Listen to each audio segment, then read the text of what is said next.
What's up, everybody? Welcome back to another episode of NASCAR Round the Track with the Riders, featuring myself, SterlingRider, and Rider. Hey everybody, what's up? Big news week, wasn't it?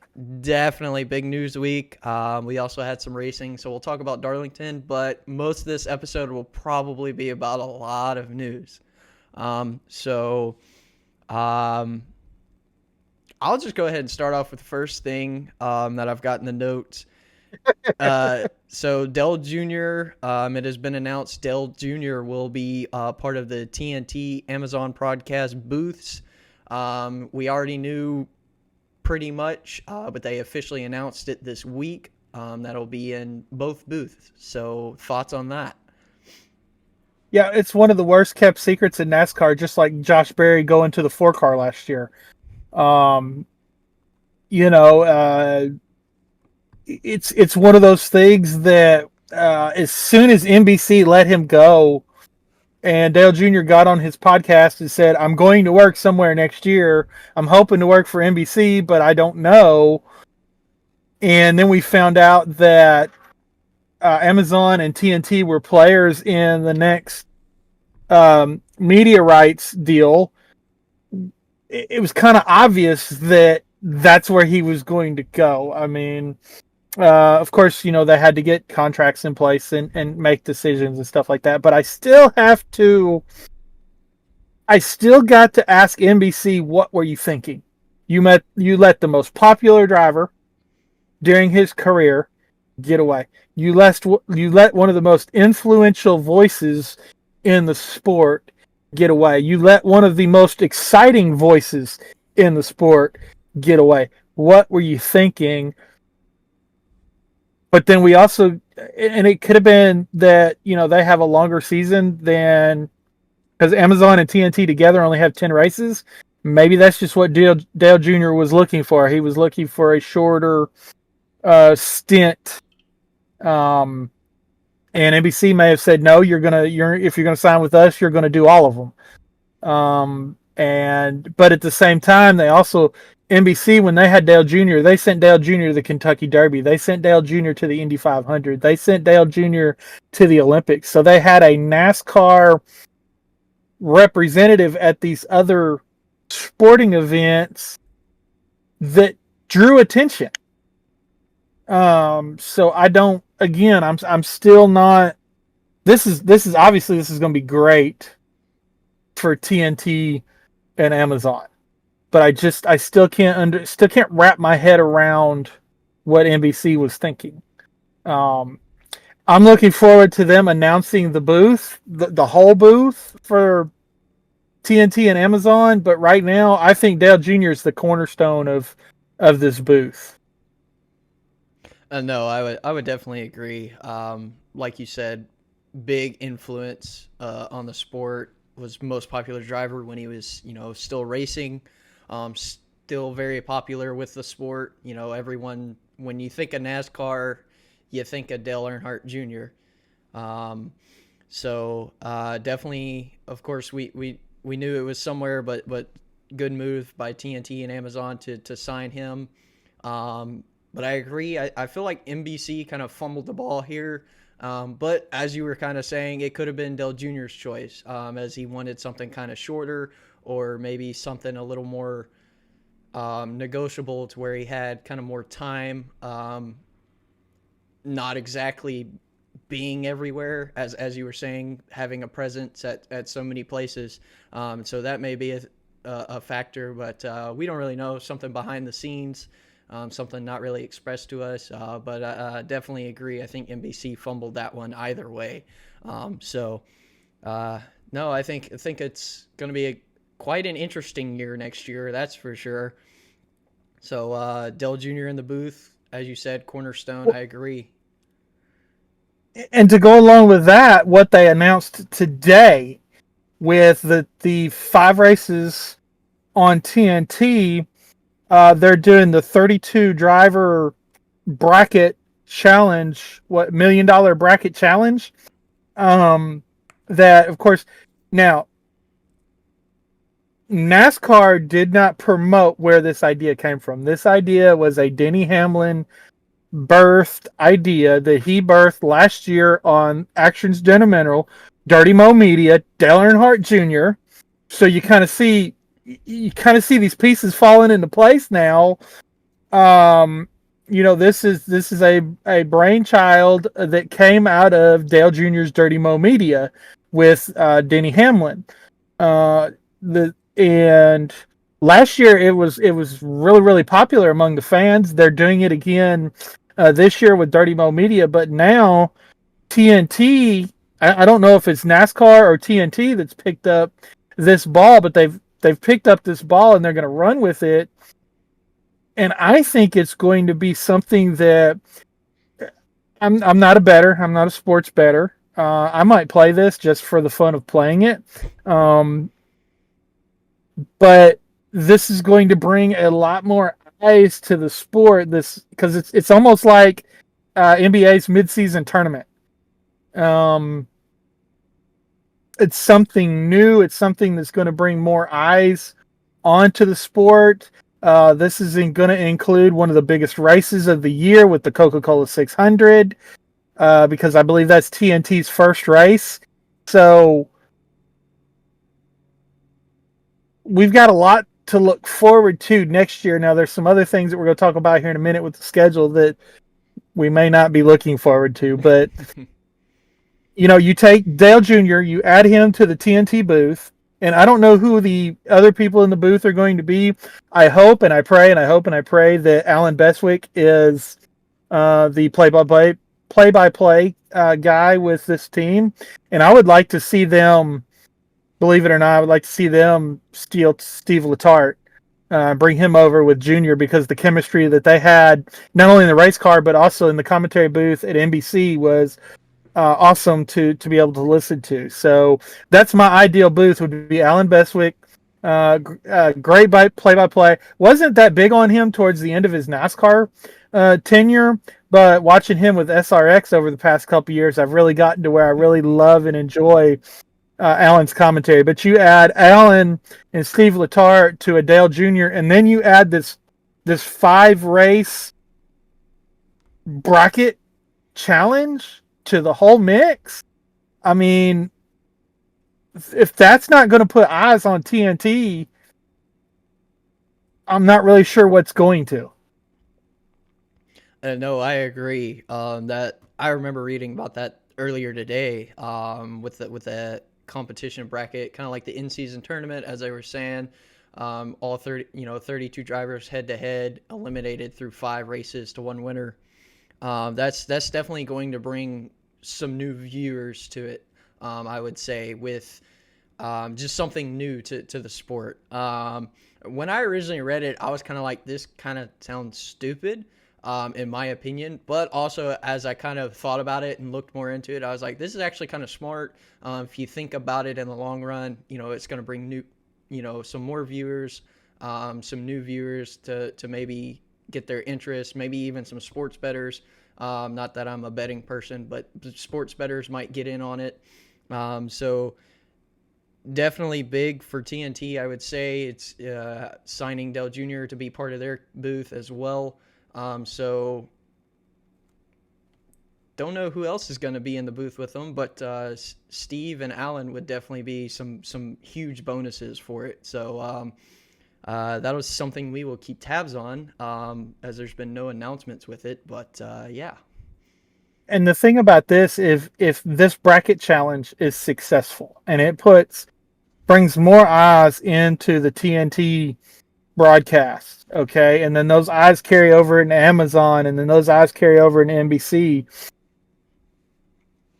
as we're looking to put new faces and new eyes on the sport, TNT could use this in the future when it comes to the next media rights negotiation, to say, hey, look what we did with these 5 races over these past 7 years.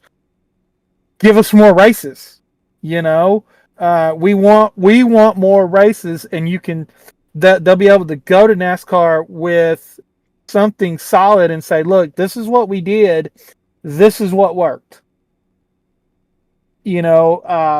because we did this, it's helped us want to have more broadcasting rights. So this only, in my opinion, only helps the sport of NASCAR not only grow with viewership and fans, but it also helps us grow in the eyes of the media.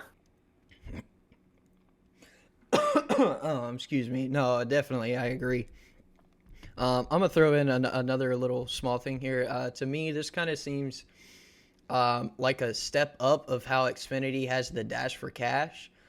Basically, they're taking that to a cup level, and they're not just involving 4 different racers for each week. They're involving most of the field, pretty much all the all-time drivers, for a chance to at a shot of $1 million. So I think it's definitely, because the Dash for Cash is a huge help for the Xfinity drivers, especially when you get the smaller teams like Ryan Siege winning it. It's a huge boost for those privately owned teams, and smaller teams. So it could end up with a shocker. We have someone on one of those smaller teams win this $1 million, which could really boost performance. So I think it's a smart move. It's a good move for the cup level, to help maybe kind of be more competitive for these 5 races, just to see if they can grab at that money to help better the team and their equipment. So yeah, and it's one of those things that you don't have to beat everybody in the bracket. You just have to beat the person you're running against that week. And if you're a Corey LaJoie and you're able to make your way to the last 4, all you've got to do is beat the person that you're racing to go on to the final round. And so if you have a Corey LaJoie and anybody else, and that anybody else has a bad day or they wreck out or whatever, and Corey's able to finish top 20, Corey moves on to the championship. And then if the person that he's racing against for the championship has a bad day, Corey wins it all. And you got to imagine how big that would be for a Spire Motorsports to get. I mean, it's almost like Spire Motorsports going out and winning the All-Star race. yeah, Is what a payout like that would be in terms of helping the team to maybe it may be enough to push them over and maybe be able to get a piece of equipment that they need in their shop to help better their cars or something like that. This reminds me a lot of the old Winston Million from back in the late 80s, early 90s, where, let's see, it was Daytona, Talladega, the Coke 600, and the Southern 500. If you could win 3 of those 4 races, you won $1 million. You won an extra $1 million. And that evolved over time and became a little bit different and stuff like that. But it's good to see money like this being put up, and for fans to be able to be involved in it too. So, that's pretty cool. no, I agree. So shall we move on to the next set of news? Yeah, let's talk about some Let's talk about some silly season stuff. Right? Now we talked about Dale Jr. being the worst kept secret. Yeah. Well, some of the news that came out this week has to be the best kept secret, because I didn't see it coming. I did not either. Yeah, this was a shocker.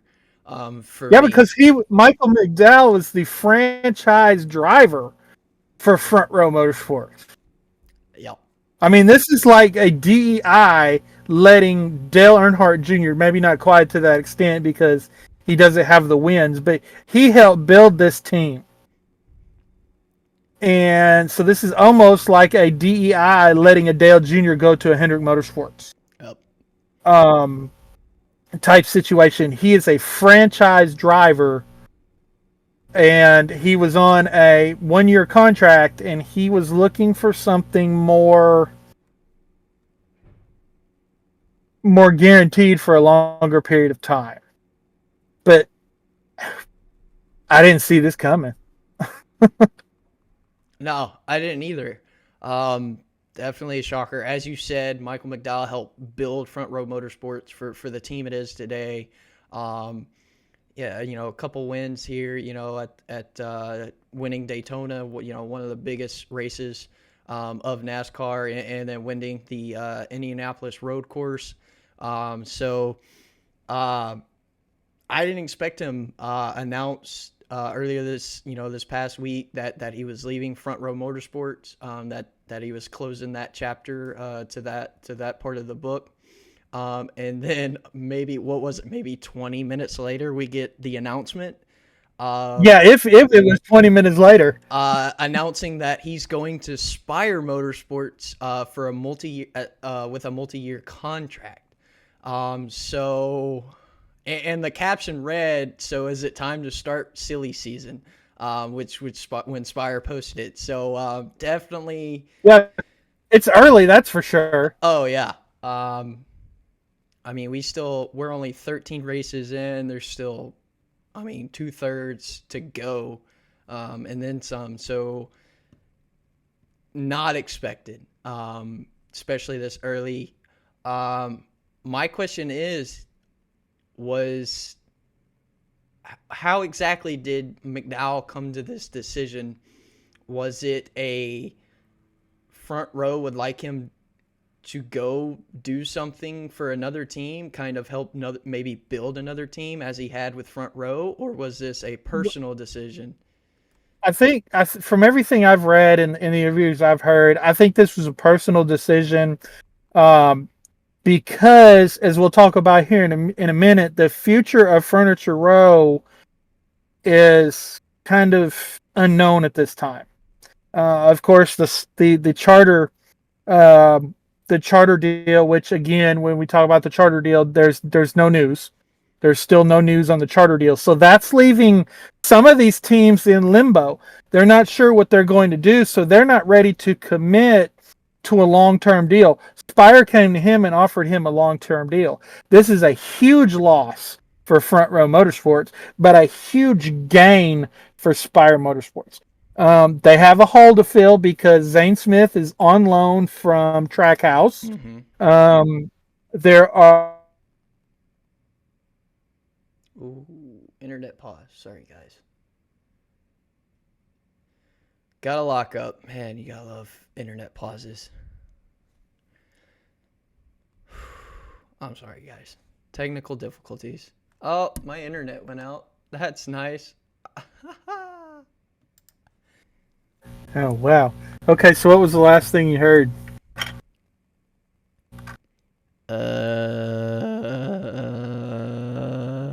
Crap. I remember, but then I forgot. Because you asked me. We were talking about Michael McDowell. Oh, yeah? Oh, I accidentally hit play back on the recording. Whoops. Oh, well, it's fine. Sorry, internet issues, guys. My internet basically sucks. Yeah, we were talking about Michael McDowell going to Spire. I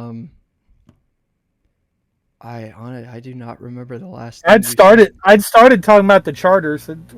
Was that? I did think you hear any of that? I think the last thing you said was we had no update on charters and teams were having the limbo, if I remember correctly. I mean, so teams are in limbo because they don't know, especially the teams that want to sell charters and the teams that want to buy charters. They can't make a decision right now because, I'm not going to buy something that's not going to be there in a few months.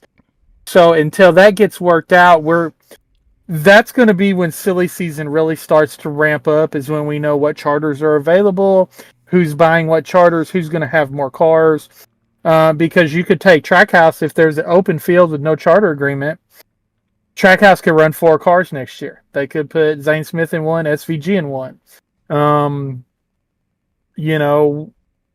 SHR could drop to 2 teams. SHR could disappear, which kind of leads into the next rumor. We talk about Front Row Motorsports. the recent rumor that I heard in some of the social media rumblings amongst the NASCAR media is that there are rumors of Front Row and SHR merging and selling a couple, at least two of SHR's charters. That's interesting, very interesting concept. An interesting thought. But again, this is something that we need to wait for until a charter agreement comes out. But then on top of that, it also came out this week, rumors again that not just charters are going to be for sale from SHR, but all of SHR could be up for sale. Don't know any details behind that, but it's been rumored that they could be selling buildings, they could be selling equipment, they could be selling charters, they could be just totally getting out of NASCAR altogether. I don't know why. I don't know. Hold on, you froze. Well, my internet's fine, guys. I promise. It's not my internet this time. Actually, it probably is, but because they owed. Did you block up again? Yeah, locked up. Internet's fine though.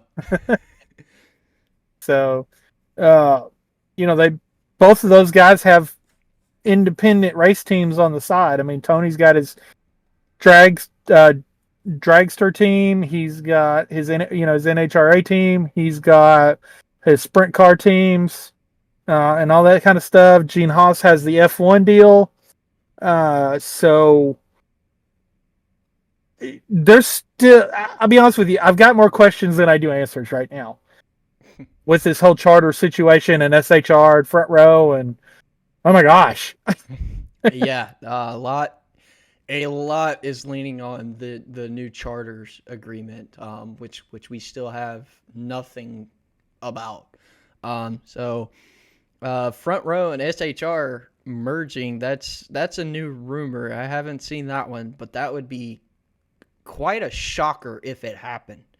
I can't remember who put that out. I don't think it was Adam Stern. It might have been somebody else, but I believe it was somebody prominent, I believe, that put that rumor. It might have been Jordan Bianchi talking on the Teardown. It could have been where I heard that as well. So I don't remember. I should have put that in the notes, but anyway, that would be a game changer in my opinion, because that puts, and we already know that there might be two of the SHR charters on the market in the first, when all the charter stuff gets worked out anyway. But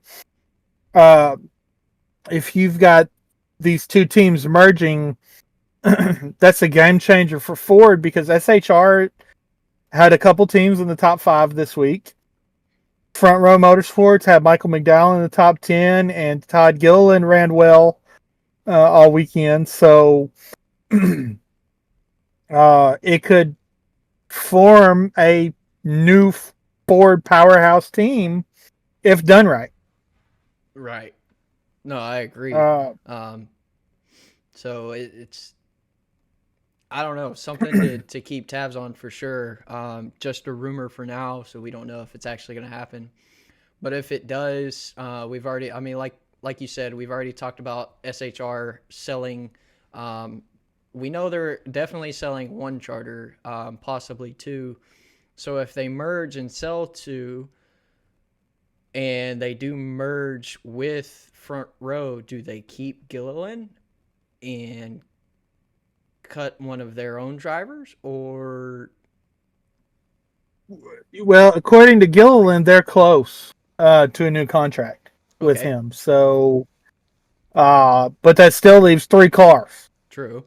And that could be why they were willing to let Michael McDowell walk away, was because they're having this discussion with SHR, and they've already decided who's going to be in those 3 cars. When the charter agreement when they come to the charter agreement, they sell the 2 charters, they merge, they may already know who's going to be in the 34, and then in the other two from SHR. So, this could be a big break, because we talked about last week. Usually last week or the week before, we talked about they were probably going to keep Josh Berry. They were probably going to keep Noah Gragson. It was going to be a toss-up between Chase Briscoe and Ryan Preece. If they kept 3, this could be a job saver for one of those two. It could be, Uh, definitely. if not both of them, if they decide not to keep Todd Gilliland, and just keep the 4 SHR drivers that they currently have. Just do some number swaps, really, would be what they'd end up doing. So, but again, this is, like I said, this is all rumors, things that are going around, things that have been mentioned. We don't know exactly what, and I don't think we'll know until the charter agreement is made.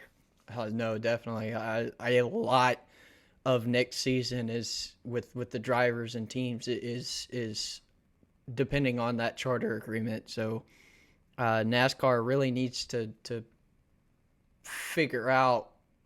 Of course, I mean, we've talked about this before. Kind of the reasons why nobody's agreeing with it.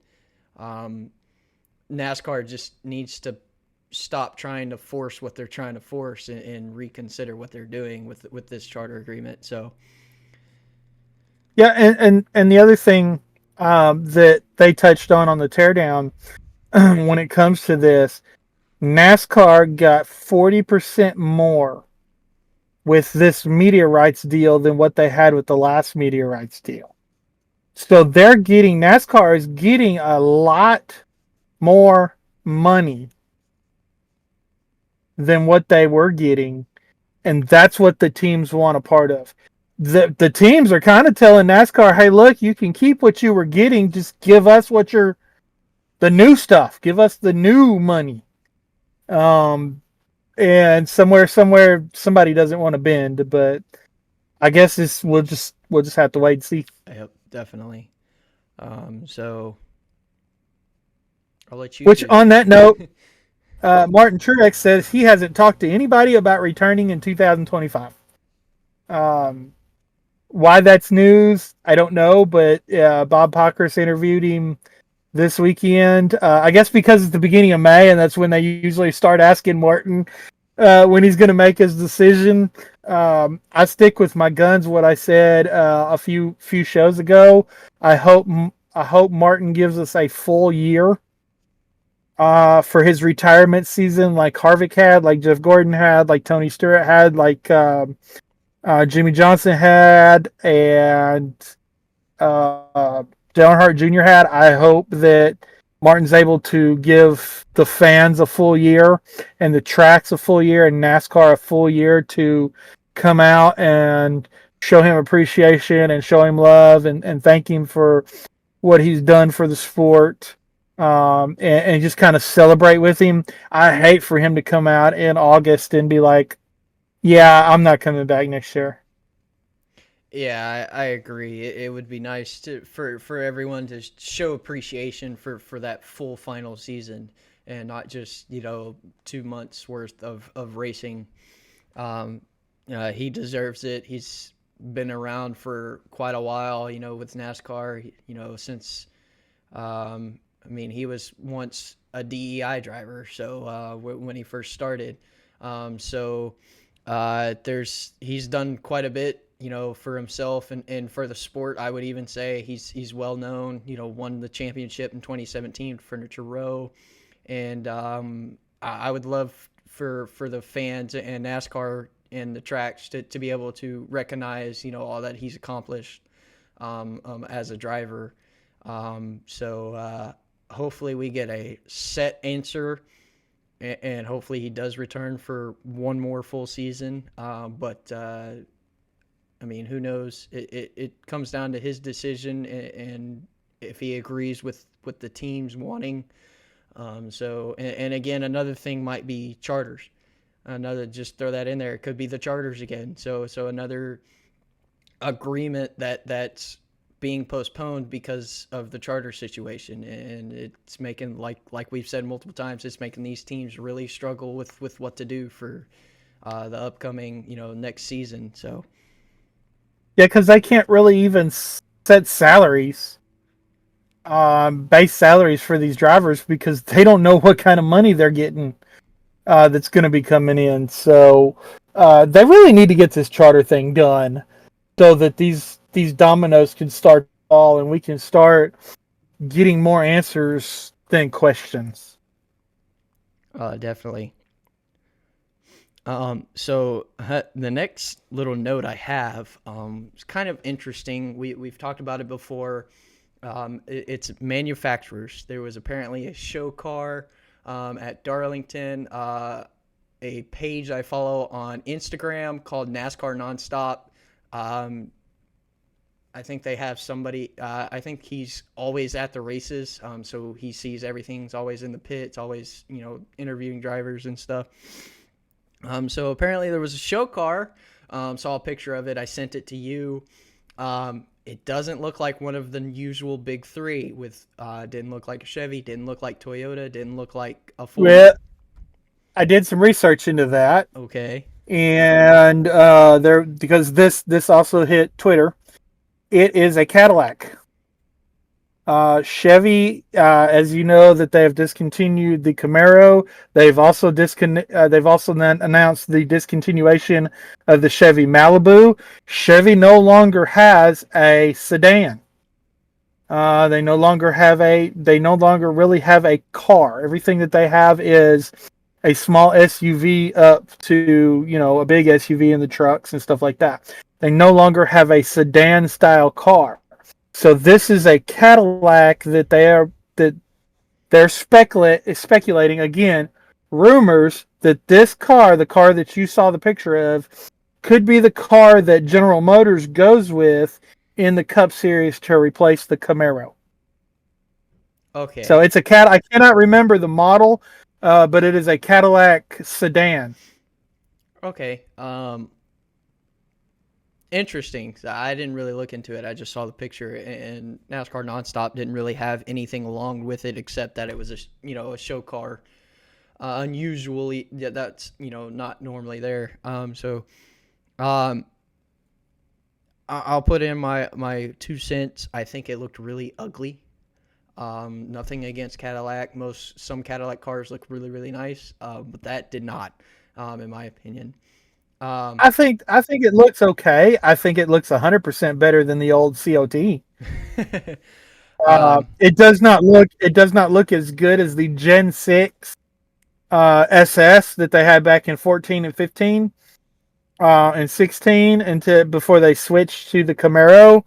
I liked the Camaro, the Gen 6 Camaro that they ran, what was it, 2018 through 21?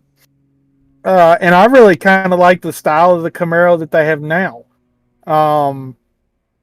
But it didn't really look like a bad looking race car. I think you're referring to the paint scheme that was on it because the paint scheme that was on it was atrocious. It was a typical NASCAR paint scheme, so that may be it. It was like here's some paint. We're going to throw it on a car. So with some lines. My question is, if they run the Cadillac for the Cup Series, what do they run for Xfinity? Because they also run a version of the Camaro in Xfinity. Will they also do the Xfinity version of a Cadillac as well, or? It's quite possible. Again, speculation, rumors, we don't know. They have been told, from my understanding, that they could run the Chevrolet style, body style that they have now. They could run the Camaro as long as they want to. But manufacturers tend to not want to do that because if they don't have a vehicle on the sales room floor, they don't want it running in a stock car series. Of course, they haven't been stock in years, but they could. It's a possibility. Okay, just something I saw, something I thought I'd throw in. I also read. This is kind of still talking on the topic with the manufacturers. I read a article. I'm gonna leave the link down below in the description on Essentially Sports. Elton Sawyer, I hope I said that right, sat down with Dale Earnhardt Jr., kind of talking about some of the manufacturers within NASCAR. It's still being said Honda is the favorite to emerge with the other three, but apparently there's been some talk of very, very small talk with the way the car setup currently is with Dodge. Junior kind of touched on Dodge and how Dodge originally came into the sport, and he would love to see that excitement with them again. But it's most likely expected to be if another manufacturer were to step in. The favorite is still Honda. So just something I thought I'd throw in. It's an article I read. Until I see it, because they've been talking about. I mean, that's the whole reason for the decreasing of the horsepower. The whole reason for that they're working on developing hybrid technology for these cars. I believe it when I see it. Until I see it, I'm tired of hearing about it. I'm tired of talking about it. They've been talking about this for 10 years plus. So until it actually there's more rumblings in the garage, I guess. I'm tired of hearing about it. Either bring them on or shut up and give us horsepower. Fair enough. I'm just talking about the news. Well, I mean, I understand. I'm just giving you my opinion on the news. Either bring them in, help Honda as well as the current manufacturers develop the technology that Honda and Toyota want to use, because they're the only ones that want to use this crap. Ford and General Motors don't want to use the hybrid crap, but whatever. Fans don't want it. But if you're going to bring it, if you're going to force it on us, bring them in, start working on it, make an announcement. Hey, we're developing this engine. As soon as we get this engine developed, Honda's going to step into the sport. Don't try to do it behind closed doors. Don't try to keep it a secret. Just say, hey, we're developing this engine. When we do, when we get it ready, we get it going, we get it tested, all the cars are going to develop this, or all the manufacturers are going to develop this engine at the same time.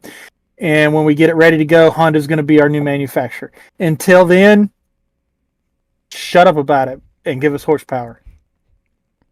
All right. So sad news this week. I don't know how often you watch NASCAR Race Hub. I used to watch it all the time. I really enjoyed it there for many, many, many, many years.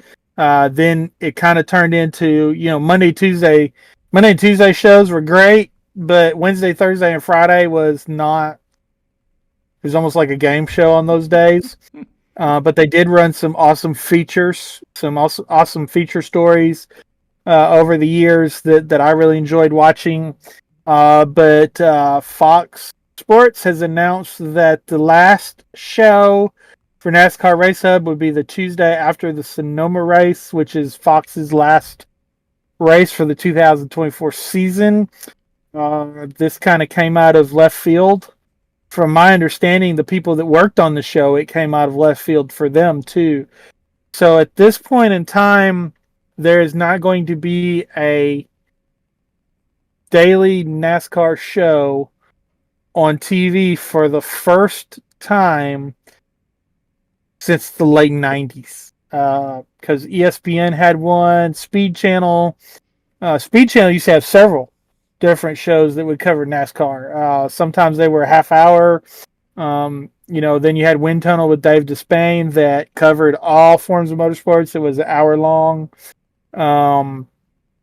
So I'm hoping that NASCAR themselves, with their new production facilities, does some sort of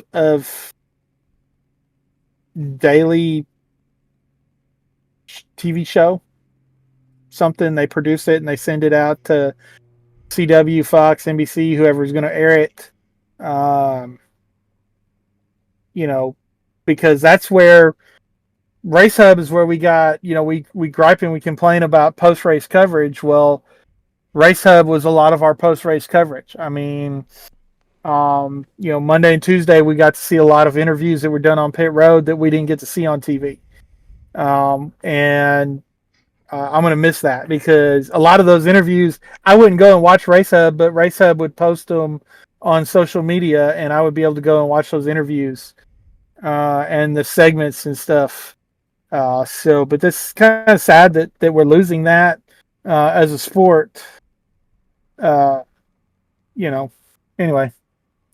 Yeah, I don't know how you agree. feel about that. I think it's kind of a downfall. Definitely unexpected. I never really watched Race Hub. I'd watch it occasionally.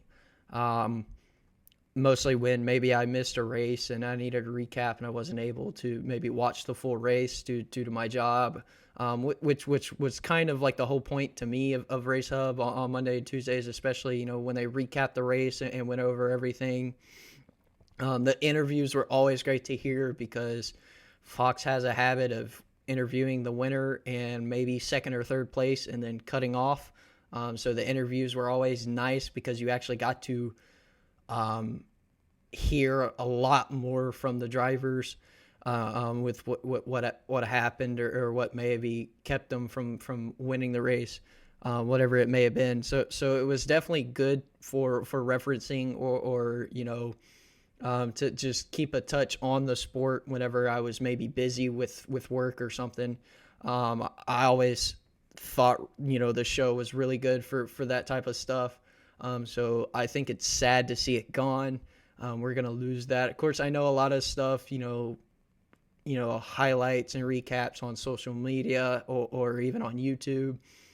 But to me, having that like TV show with a host and talking about all this stuff was more appealing to me, just because they kind of talked more about it with their own views and NASCAR and stuff like that. So you don't really get that perspective when you just go watch the highlights on YouTube or just listen to one or two interviews on social media. So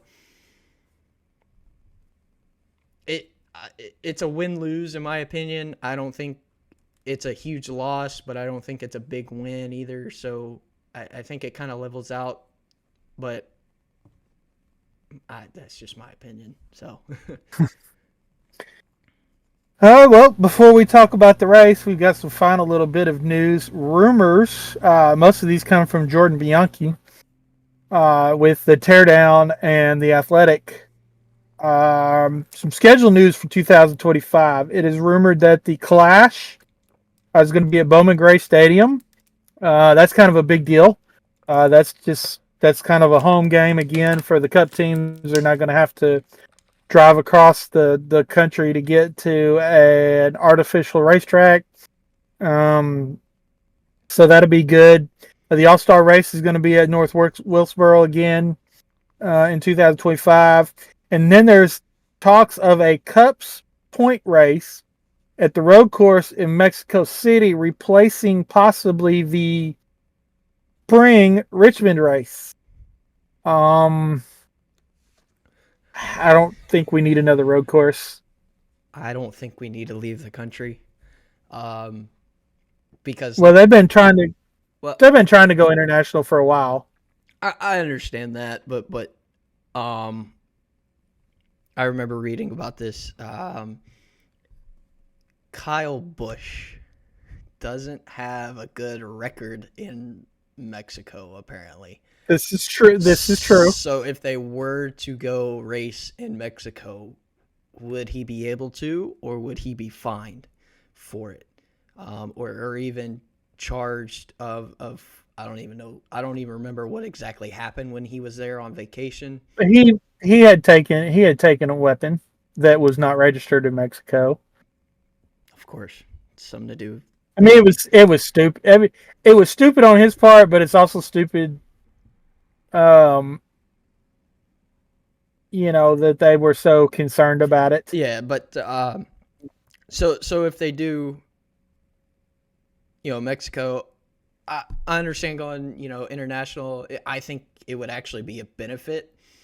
There's Canadian Tire with the Truck Series in Canada, and I missed that race. truck race. I missed that race. And there once Cup was, I don't know if it was Canadian Tire, but Cup used to race in Canada, if I remember correctly, at one point, didn't they? I don't know if Cup did, but I know the Xfinity Series went to Mexico, went to this track that they're talking about going to in Mexico City. They went to it for a couple of years. My problem with this is, and I kind of agree with you, we're having problems getting fans in the States to watch the sport. And I've really got no problem with them going international. I have a problem with the type of track. We don't need another road course on the schedule, especially replacing a short track. I know the short track package has not been great. I know that they're working with Goodyear on some tire development that would help the short track package. Of course, 1,000 horsepower couldn't hurt. But we don't need to take an oval track of any size, whether it's a super speedway, an intermediate, or a short track. We do not need to take another oval track away from the sport for another stupid road course. We've got too many as it is, and the road courses suck. They were great with the Gen 6 car, and now they suck. I agree. I don't think we need another road course at all, which is probably hard to hear me say because my favorite driver is currently like the road course guy. Chase Elliott, of course, with Gen 7 car, he hasn't really been able to pull anything off at a road course. It's been more William Byron. But I don't think we need a road course either. Let's replace a road course with a road course. If we're going to go to the road course in Mexico City, let's take Chicago, the worst road course that we go to. Literally a made-up road course. Yeah, exactly. Let's take that one off the schedule and go to Mexico in its place. Let's take the Roval off the schedule and go to Mexico in its place. Let's take Coda off the schedule and go to Mexico in its place. Let's stop replacing oval tracks with road courses. If we're going to go to a road course, replace a road course. Not an oval. I agree. In my opinion, if they want to go to Chicago so bad, don't do the Chicago street race. I don't think that's a smart idea. Go to Chicagoland. It's an oval track. It's a good racetrack. Denny Hamlin talked about this on Actions Detrimental. I can't say it. He literally said we need to go back to Chicagoland, which I agree 100%. Which is rare. I'm with that too. Rare thing because it's Denny Hamlin, but still. Oh, I don't know. I agree with a lot of what he says on the podcast. I just don't like him on the racetrack. I'll probably hang out with him in real life. So my personal opinion is get rid of the Chicago street race, go back to Chicagoland. And then I think they should, if they want to go Mexico City to do its road course, I think you should get rid of the Roval. Because I'll take it basically from the words of Ryan Blaney. I think it was Ryan Blaney. It was, if I remember right, it was Ryan Blaney. But I saw a video where they were talking about the Roval. There are better tracks to go road course racing than the parking lot of Charlotte, which I agree 100%. Exactly. Same. That's where campers belong. I agree, because if you look at it, Indianapolis is the same way. When they were running the road course, you basically taking the parking lot away, and the camp zone, and all the fun stuff from the infield. You can't. So if you're gonna go to a road course race, I agree, replace it with a road course. But like I said, in my opinion, Chicago Street should not be a road course and go back to Chicagoland. And if they want to go to Mexico City, get rid of the Roval, stop racing in a parking lot, and go to an actual road course. That's my 2 cents. And I wouldn't be opposed of getting rid of the Roval and going back to the oval at Charlotte for the fall race. I wouldn't be opposed to bringing Kentucky back. Uh, I, Um, Same thing. I mean, we've already brought back a few racetracks from the past. We've brought back, I mean, North Wilkesboro with the All-Star race. Nashville's back in play. Replace some of these older, better tracks with these crappy road courses that they're trying to do. I think it would be more beneficial. I mean, NASCAR's known for turning left, so turn left. Now, right. it makes my argument a little bit harder because everyone's like, NASCAR, all you do is turn left, and I'm like, there's some racetracks you do turn right, but there's still a lot to just turning than just turning left. So If you want to watch road course racing, you've got IndyCar does a lot of road course racing. Formula One, IMSA. I mean, go watch them, and you can watch your oval stuff with NASCAR. I mean, that's my opinion. But if you thought that was heartbreaking and disturbing, it's supposed to be announced this week, according to Jordan Bianchi. The championship race is once again going to be held at one of the worst racetracks on the circuit. They sell out every year. I don't understand why they sell out, because the race is crap. But they're going back to Phoenix next year for the championship race. I don't know what NASCAR is thinking. Again, I know they sell out. The fans pack the grandstands. And I don't know why the fans pack the grandstands, because the racing is terrible at Phoenix. It has been terrible.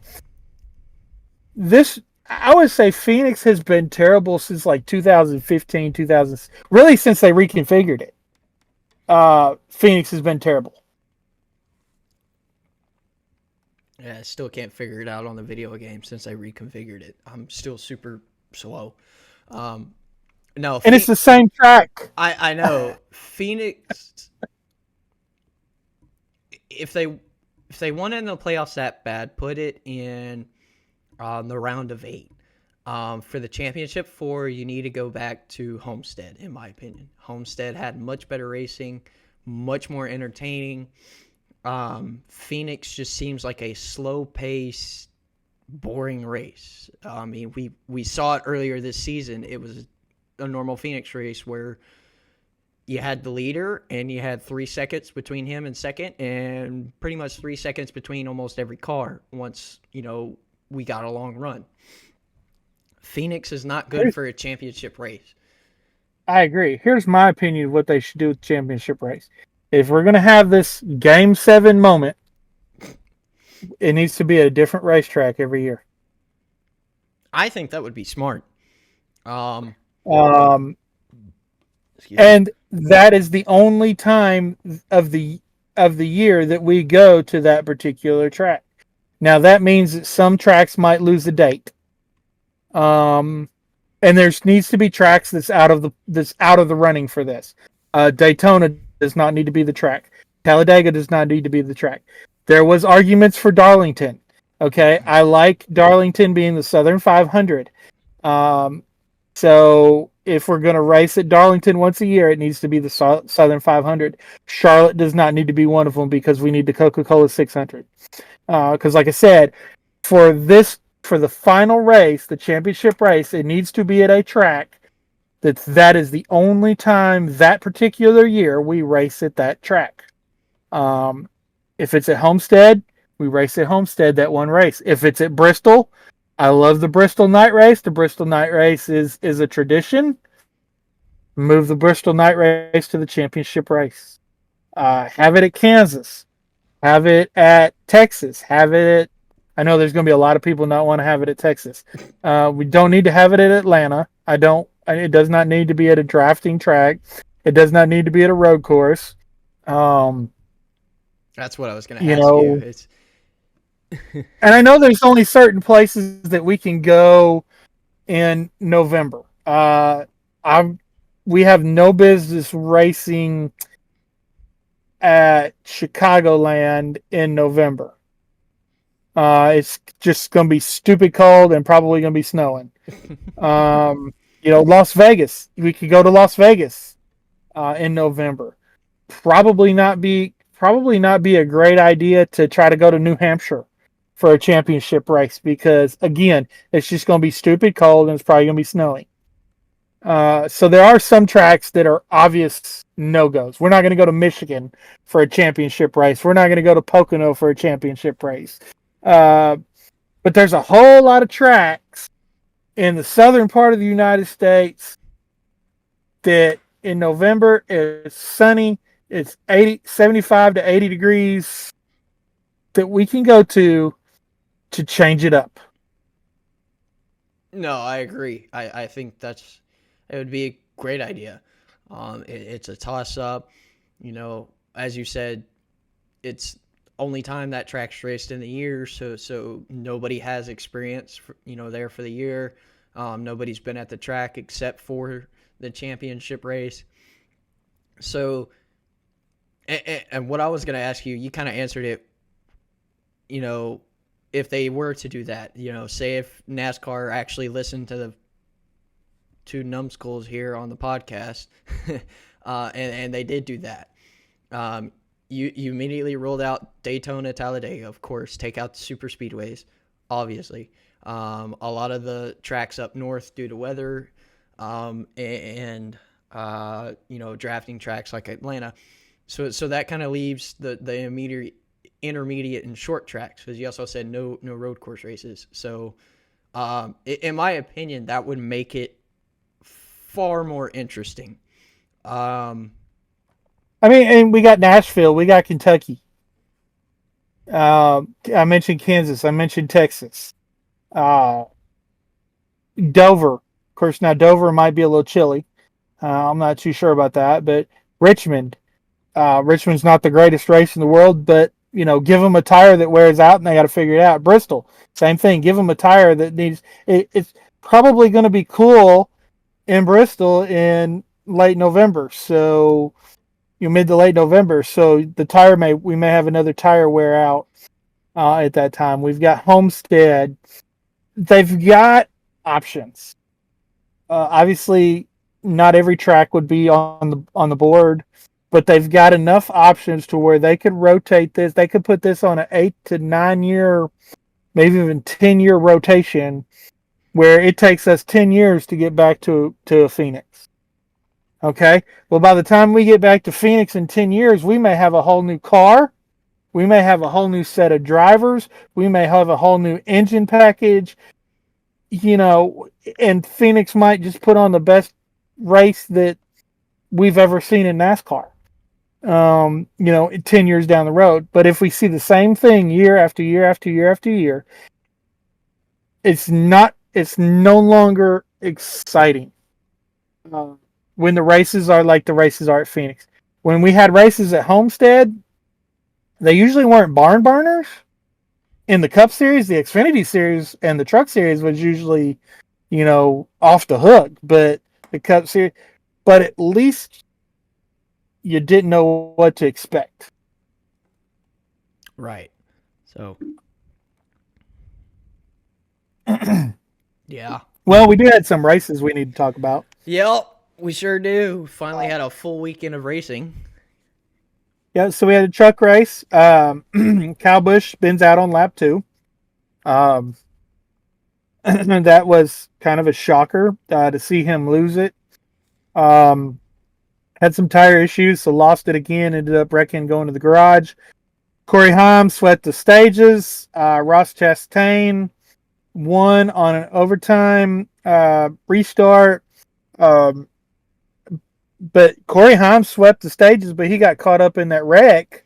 Mm-hmm. And then Ty Majeski looked like he was going to run away with it. I mean, he drove away. Had that late caution not come out, he was by far going to win Ford's first race of the year in the top 3 series, but led a lot of laps. But in the end, he got caught up in some mess on that restart and fell back and allowed Ross Chastain to get the win. So it was a pretty good truck race. I mean, I'm not going to say I was disappointed in it. No, it was good. We had some battles throughout the field.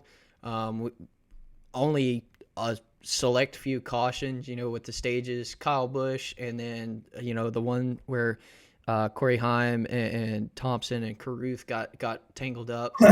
So it was pretty good, pretty clean, which was shocking being Darlington itself, and then being the trucks on top of that. So overall, I thought it was a good race. I feel like Ty Majeski was kind of robbed with the overtime restart. I feel like he was, he had it if that if that caution hadn't come out. So Oh, yeah, he was up by almost like 4 seconds. yeah, Might have been even more than that, but yeah. So, Ross Chastain won, of course. Nick Sanchez with another good finish, finished second. Ben Rhodes with his first top 5. Defending champion Ben Rhodes was the first top 5 of the season in third. Now that's a shocker. I mean, this team normally runs a whole lot better than they've run this year. definitely. Christian Eckes with a strong run in fourth. Almost thought he was gonna give Heim competition, but it seemed like he got really, really loose on that last big run and wasn't able to stay up there. Ty Majeski was able to salvage a 5th place finish, and I say salvage because, like I said, he had an enormous lead till that caution came out, and then he got caught up in that fender bender. Chase Purdy with a good run in 6th. Kobe Howard with a good run in 7th. Taylor Gray in 8th. Ty Dillon with a much needed top 10 in 9th, and Tanner Gray in 10th. Let's see. Of course, we mentioned Kyle Busch wrecking. Matt Crafton got caught up in a wreck. Rajah Caruth got caught up in a wreck. Corey Heim got caught up in a wreck. Tyler Ankrum got caught up in a wreck. These are all, well, except for Kyle Busch, who's not running for the championship. These are all drivers that are in the top 10 in points. So there's not a whole lot of truck races left before the playoffs. So they don't need these kind of finishes. No, they do not. Not at all. So go ahead and give us our top 10 points rundown. So points rundown: Christian Eckes is in first. Corey Heim is second, 14 behind Eckes. Nick Sanchez in third. Ty Majeski fourth. Taylor Gray fifth. Rajah Caruth in sixth. Tyler Ankrum 7th, Matt Kraft in 8th, Tanner Gray 9th, and defending champion Ben Rhodes 10th. Then you got Grant Enfinger and Daniel Dye right there behind them. Enfinger only 5 points behind, and Dye only 10 points behind on the bubble. So still almost anyone's game to get in there. Yeah, I mean, if you want to, with as few races as they have left, if you want to run for a championship, you need to win. If you want to guarantee yourself into the playoffs, at this point, you need to win, because you mentioned Grant Enfinger, he's 5 points out. Ben Rhodes has, if he keeps running like he's been running this year, he's very much in danger of missing the playoffs. Matt Crafton has a few more bad weekends. He's in danger of missing the playoffs. Tyler Ankrum was leading the points not too many weeks ago, and he's slid to 7th. I mean, he's going to have to do something, or he's going to be in danger of possibly missing the playoffs. So, and we've got drivers that have won before. Grant Enfinger's won races before. Stuart Friesen has won races. So, even Ty Dillon has won races in the past. It's been a long time, but who's to say that they may not sneak one out? So, if with as few races as they have left, if you want to get in the playoffs, you better win, and you better win soon. No, I agree. These drivers, down. I would just say 13th down. If you want in, win, just to guarantee your spot. Yeah, well, I mean, since they only take 10 Yeah, into in the playoffs, I mean, if you're 11th or 12th, heck, if you're 9th, if you're 8th, you might want to try to, because if you win, it doesn't matter if you have a bad week or 2 bad weeks. You're in. You're in. Yep, that is true. Yeah. All right, Xfinity race. Man, you talk about a race that was exciting but not exciting. If you go from second place on back, it was an exciting race. If you just watched first place, it wasn't all that exciting. If you're a Justin Allgaier fan, it was exciting. Of course, I like Justin. I've liked Justin, for been a fan of Justin's really since back when he drove the 12 car for Penske.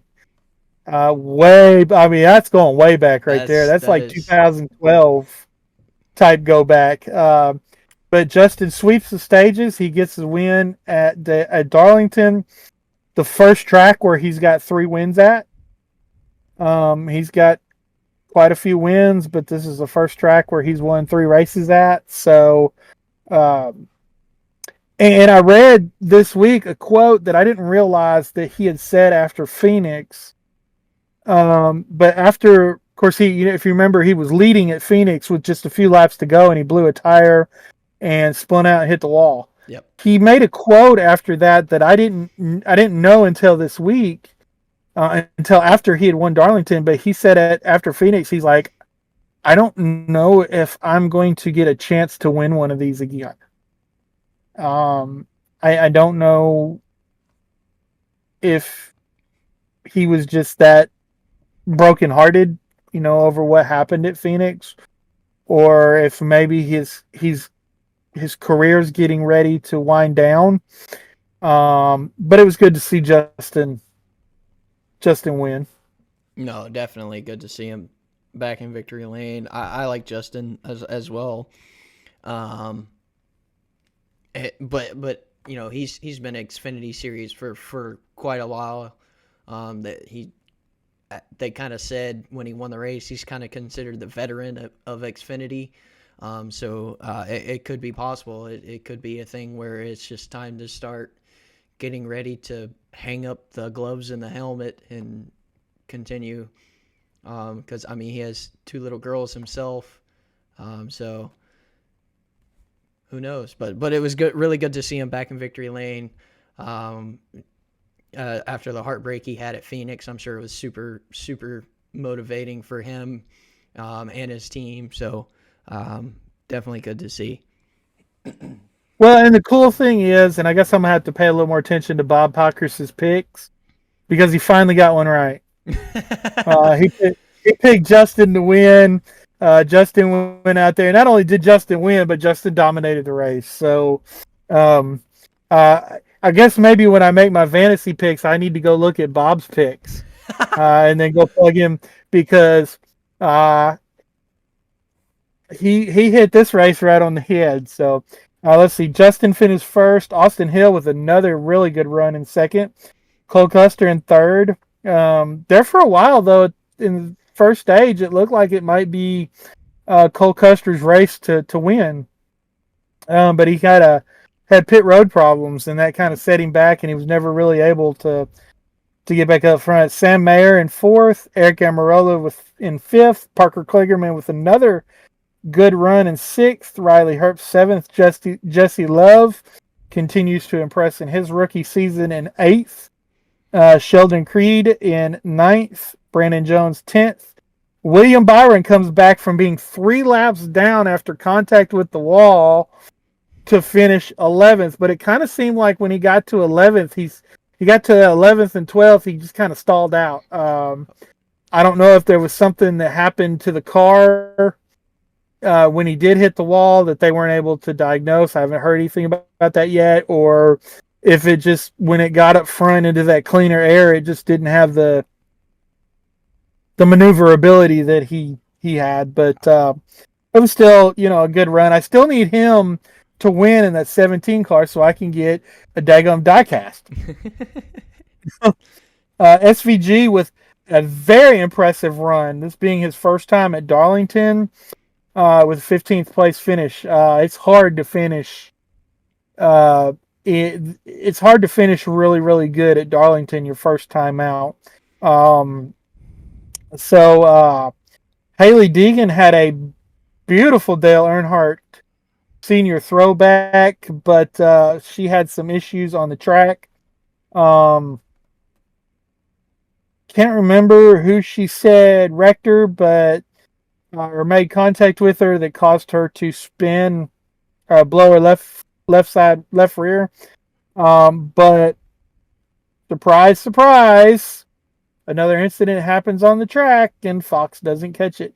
Yep. All I saw was the damage. So yeah.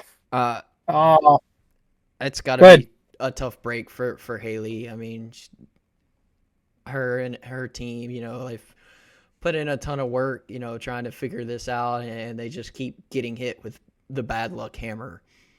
So I'm sure in the next, season or two, they'll really turn it around and figure this out and lock it down. As this, it's only, we know the team's only in their second year of the season, period, since establishing. So, but you can't, you can't take away the heartbreak that the team's having and that Haley has, as the bad luck just continues to keep striking them. So, yep. And that was such a beautiful car. I can't believe it got ruined. Right. And they haven't offered that yet, so I'm hoping that they do as a diecast. Yeah, that'd be a nice diecast. So. Yep. All right. So you want to give us our points rundown? So I give the points rundown. We got Austin Hill in first, Cole Custer in second, only 3 points behind Hill. Chandler Smith third, Jesse Love being impressive still, rookie season in fourth. Justin Allgaier fifth, Riley Hurd sixth, AJ Allmendinger seventh, Sheldon Creed eighth, Parker Kligerman ninth, Anthony Alfredo 10th, Sam Mayer 11th, and Brandon Jones 12th. And then you got Sammy Smith in 13th, Ryan Seeds 14th, and SVG in 15th. So. Yeah, and I still, Brandon Jones, he's having a rough season this year. He's going to have to pick it up because we're coming up to some road courses, and SVG has several opportunities between now and the playoffs to go and win a race or two. And if he wins, actually, I'm just going to say when he wins. Yeah. I really believe he's going to pull one off. When he wins, if Brandon Jones Brandon Jones is already out because Sammy Smith has won a race, hasn't he? Did Sammy win? I don't think no. Sammy didn't win. Sammy didn't win. It was his teammate that I was thinking of. It was Sam Mayer that won. Yeah. But he's in the top 12 now. So, but when SVG goes out and wins, if Brandon is still 12th, he's out. Yep. And he has not run well the past couple of years. I mean, he didn't make the playoffs last year. He's on the verge of not making the playoffs this year. So, good to see some people like Parker Kligerman and Anthony Alfredo still pretty solidly in the top 10 in points. Nobody else is really, with the smaller team or shocker that, who didn't see them running. Yeah, it's very true. So, then we had a cup race, the main event of the weekend. I have said many, many, many times that the Xfinity race is usually the best race of the weekend.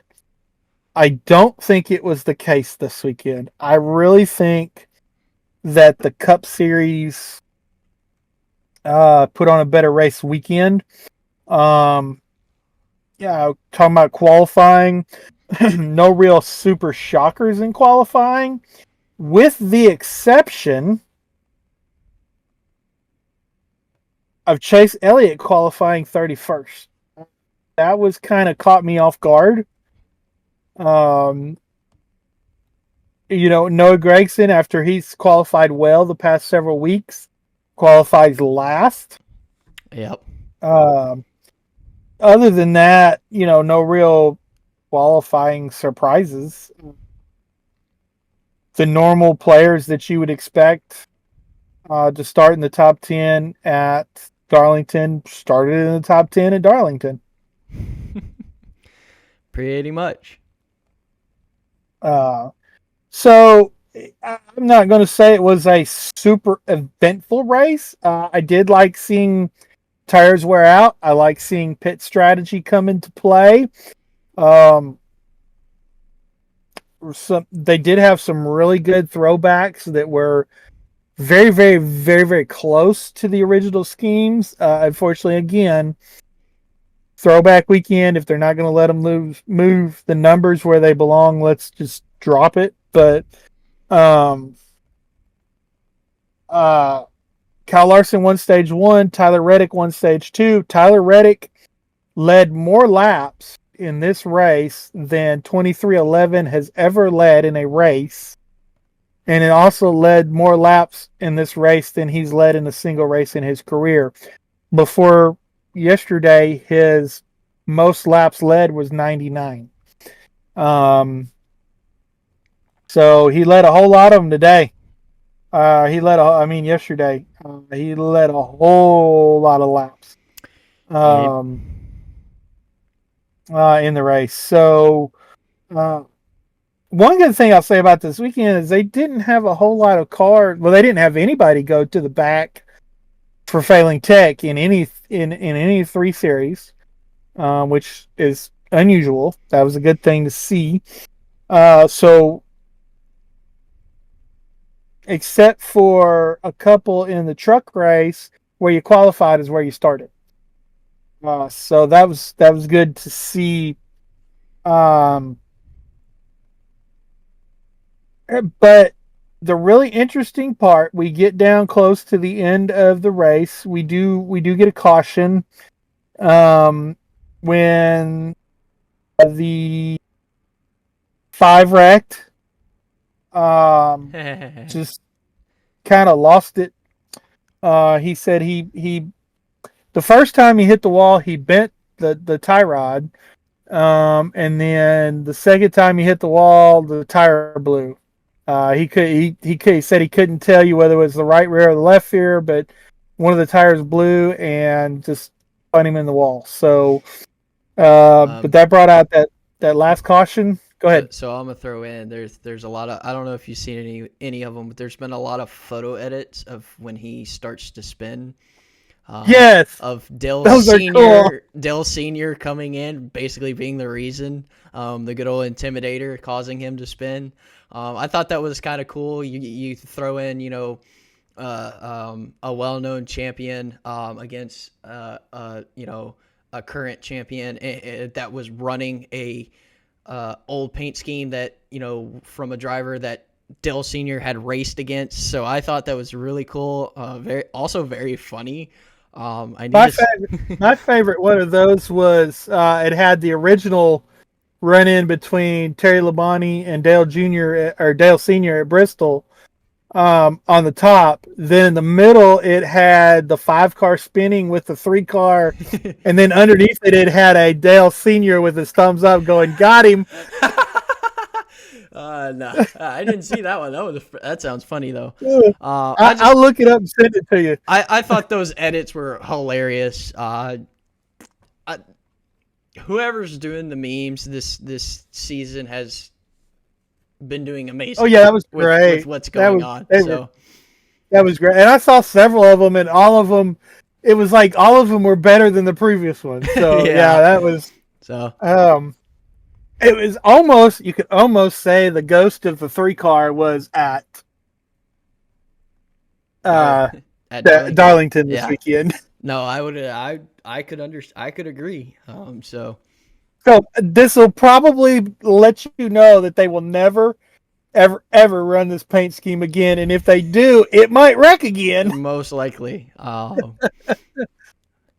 than the But number that was, placement, though, the scheme was beautiful. So it kind of sucked to see it wrecked. But oh, and the way the they were able to do the fonts was awesome. The fire suit that Kyle had on was like on par to Terry Labonte's Kellogg's. But I also, did you notice Mike Joy when he says that'll crunch your cornflakes? When Kyle wrecked, did you catch that? no, I did not. He got us. He slipped it in there, and Clint. I don't know if Clint and Kevin didn't catch it or what, but he's like, "Yeah, that'll smash your cornflakes." That's hilarious. I can't believe I missed that. Mike Joy with the one-liners. Never see it does. But he does that sometimes. He gets one of those one-liners in there. That's Mike Joy for you. That's for sure. But that was great. But this set the stage for not a long run, but a medium run. And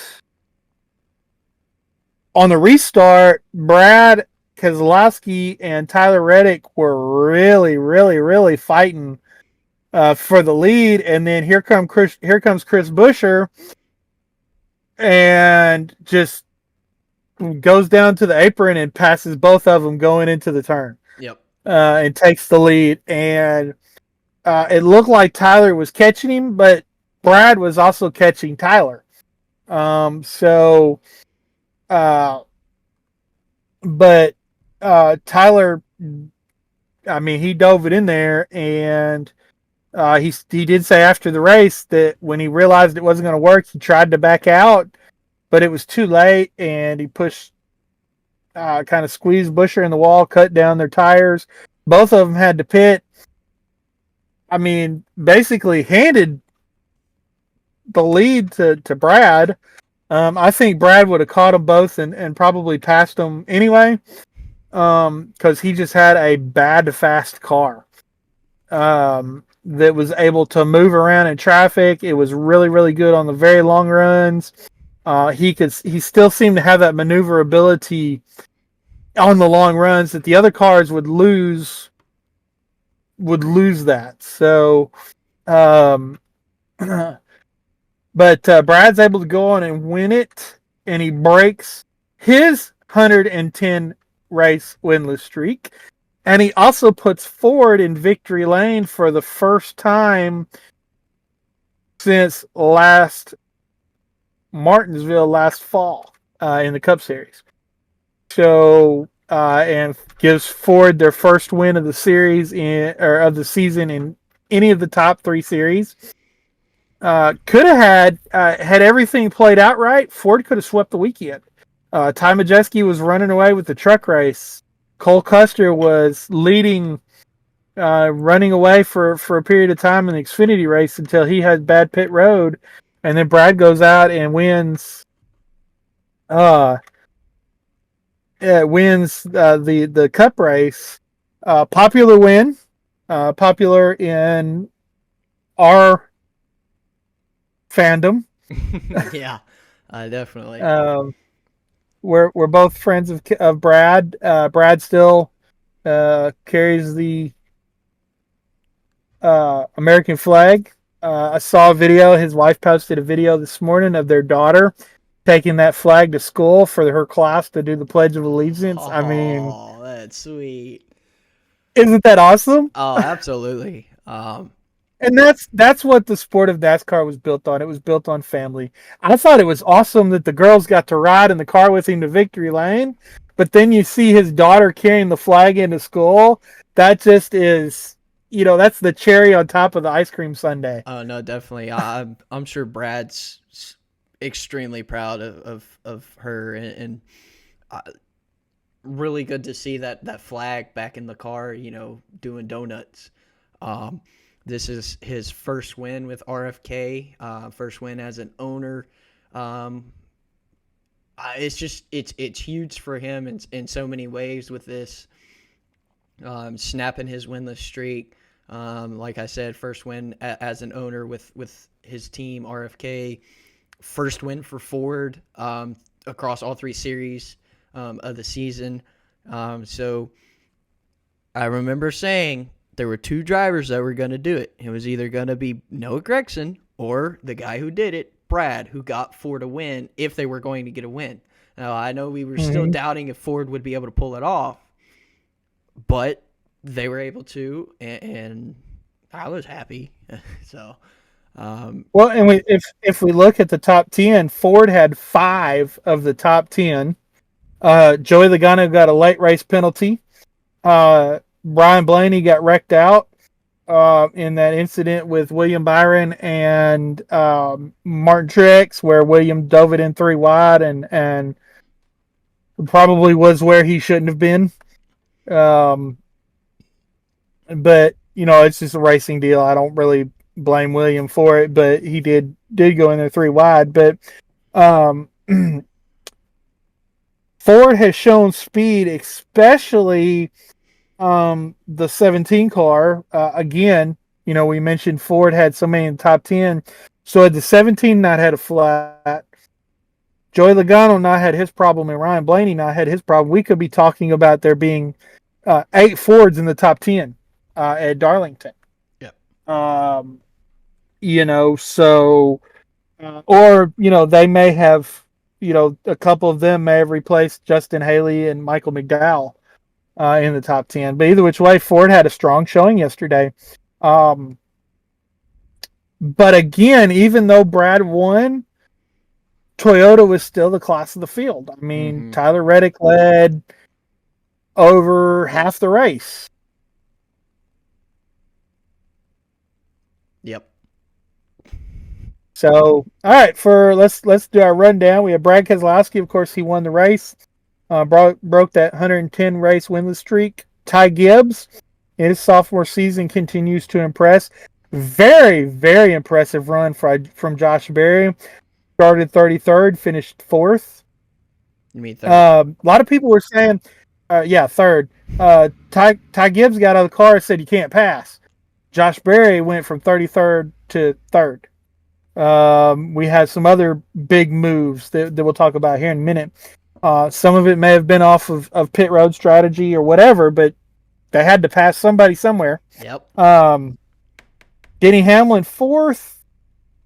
Chase Briscoe 5th. Stuart Haas 2 cars in the top 10 or top 5 for the first time in a while. William Byron 6th. Bubba Wallace 7th. Alex Bowman 8th.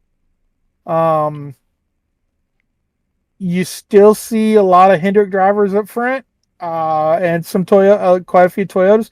Justin Haley with an impressive run in 9th. Michael McDowell, he announced that he's going to leave this team at the end of the year. Still finishes 10th. Ross Chastain 11th.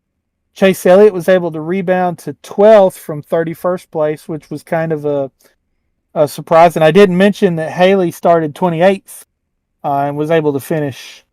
Christopher Bell, Noah Gragson, who started dead last, got up to 14. Actually, he got up to the top 10 at one point in the race and finished 14th. And then Todd Gilliland again had another good run, finishing 15th. Of course, I mentioned Joey Logano's penalty. Let's see, Truex had his problems. Kyle Larson had his problems. Ryan Blaney had problems. Chris Buescher had his problems. So Tyler Reddick had his problems. All in all, though, I would say it was a good race. Barn burner, no. But a good race. I believe that this car and this tire did really well on this track. I think maybe there could be just a tad bit more tire wear. Just a little bit more. I would say so. Yes. Uh, to kind of maybe take us back to the old Darlington, to where you had to protect your tires or you wouldn't go 30 laps, or if you did, you'd be wrecked. Mm-hmm. So Ford was fast. So, but I still have a question out there on Ford as far as their running, because Penske seems to be running okay, but they're having, I don't know if it's bad luck or bad pit stops or what, but Penske's not, they're really struggling compared to the other. I mean, they're struggling more than SHR is this year. Yeah.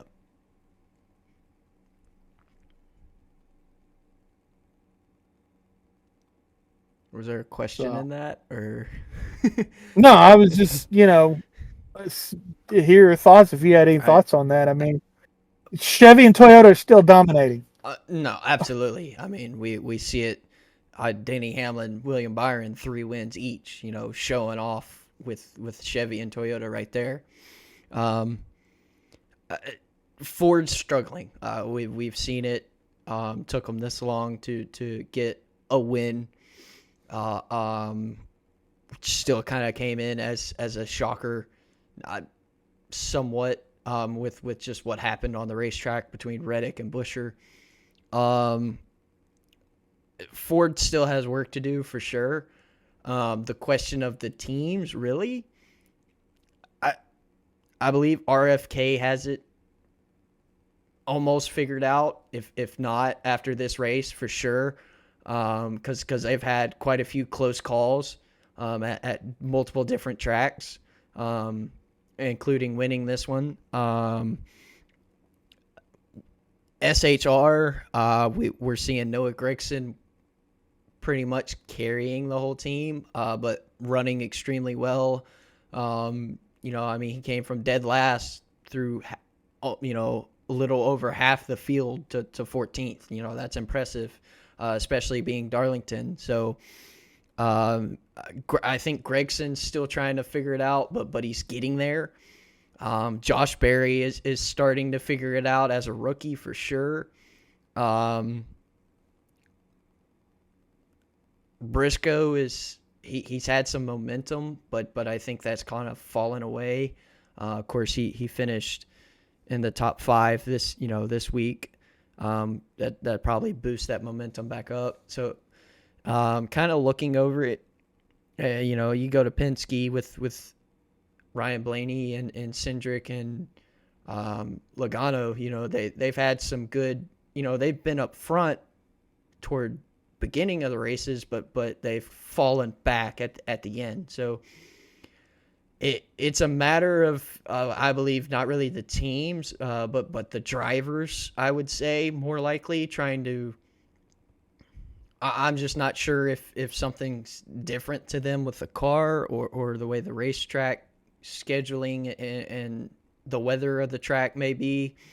But I think it's kind of starting to fall more toward the drivers. Of course, bad luck you can't really get away from, with wrecking out. But I would say it's more coming down to what can the driver do, not necessarily the team as a whole. I know it's a team effort still, especially when it comes to pitting and strategy, but it still all comes down to the final laps with where the driver is and where he's running. And the speed he's able to get out of the car. So that's my opinion on it. So, well, I agree. I think RFK has figured something out about this new Mustang, that SHR is slowly creeping in into figuring it out, but I'm not sure, because they've had some glimpses of speed, but Penske has not really been the Penske that we're used to. this year at all. And even though we mentioned that Blaney had his incident, Logano had his incident, but Austin Cindric and Harrison Burton were nowhere to be found. So even if you've got Logano and Blaney running well, you've still got two cars that are just out to lunch. That's eventually going to catch up with something's going to happen. Either the good cars are going to rub off on the bad cars, or the bad cars are going to rub off on the good cars. And speaking, and I meant to mention this earlier. We talked about silly season, but there is a rumor that Harrison Burton will not be returning to the 21 Wood Brothers car next year. Nothing confirmed on that, but mentioning him in their ties to Penske kind of brought that to mind. But give us our points rundown. All right, points run down with Cup. So Kyle Larson still in the lead. Martin Truex Jr. in second. There is now a 30-point gap between first and second. So a big gap. That is a big gap for this. For the longest time, those two were pretty much neck and neck. But now it's going to be impossible for Truex to get that many points back, I would say. Denny Hamlin third, Chase Elliott fourth, William Byron fifth, Tyler Reddick sixth, Ty Gibbs seventh, Ryan Blaney eighth, Alex Bowman ninth, Ross Chastain 10th, Brad Keselowski 11th, Chris Buescher 12th, Kyle Busch 13th, Chase Briscoe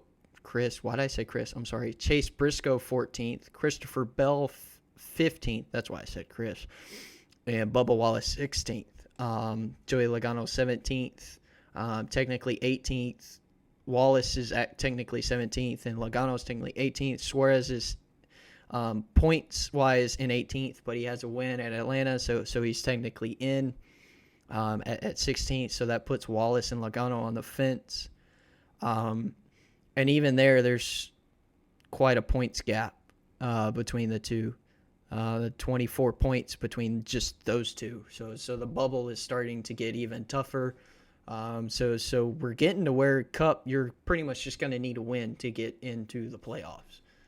Yeah, I mean, but let's look at there's some people outside that top 18 that could win. Michael McDowell could win a road course coming up. Josh Berry could pull off a short track race. Todd Gilliland's been running really, really well. He could surprise some people. Austin Dillon, we've seen him slip in there where he's nowhere to be heard from, and then next thing you know, he's winning a race on like gas mileage or something. Mm-hmm. We've still got Daytona coming up. He could pull off a win there. Ricky Stenhouse could pull off a win at Daytona. So there are some people outside of that playoff group right now that could win a race. I mean, you mentioned Joey Logano being technically 18th, being 17th in the actual point standings. He's out. He could go win, and it may be a situation to where he has to go win. Same thing with Bubba Wallace. Bubba Wallace, he cannot continue the slide that he's had. He did have a good finish this week. Hopefully that turns his momentum around, but he cannot have another bad 3 weeks in a row like he had and expect to continue to be in playoff contention. No, I agree. So there's, just looking at it, there's a few drivers. You named off most of them, but I'm also going to throw in Noah Gragson. I mean, we've seen really, really, really good runs from him. He struggled at Darlington, with qualified dead last, but still he ran, like I said, a few spots over halfway up the field. So, and he's also had tons of good finishes, there for a few select races. So it's possible he could even pull off a win. So there's still a lot of people we could see in victory lane that we haven't seen yet. That's not in the play, in the points cutoff, but in the playoffs they could be. So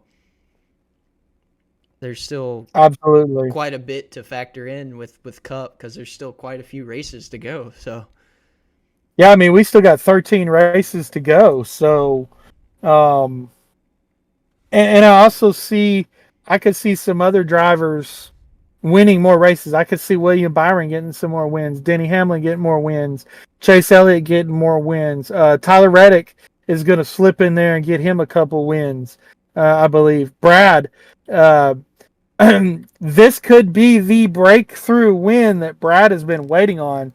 I mean, Brad could go on and win 3-4 in a row. Brad is he's that kind of driver now that he has that confidence back under him. I mean, he could go out, he could turn scary this season, to be honest with you, with what he could do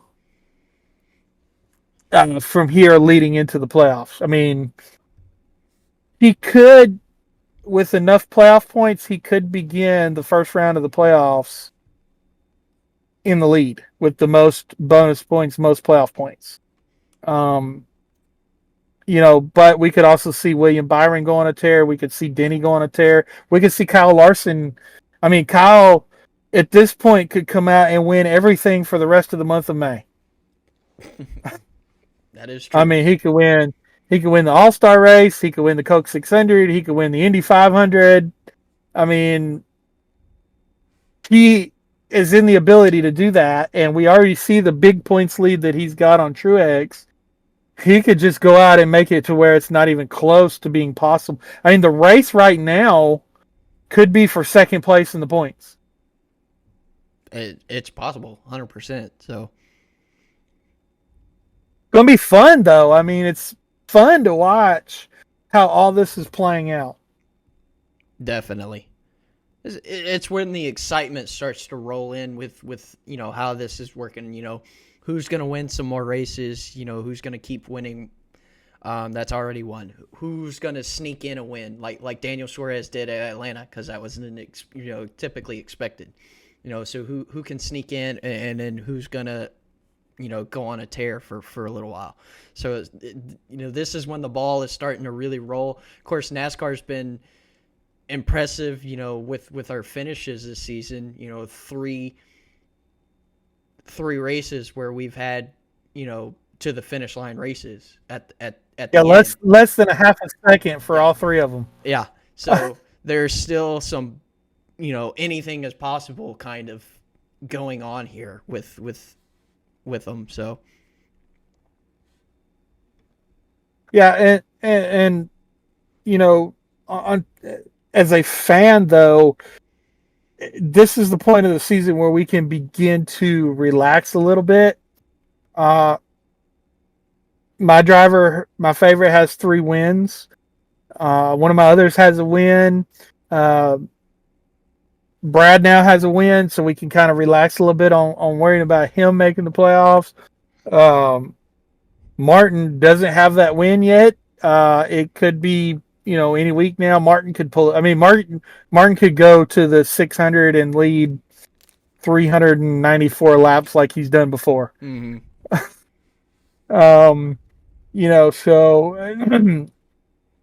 and I believe, going back to Truex leaving, talking about him being second place in points as well.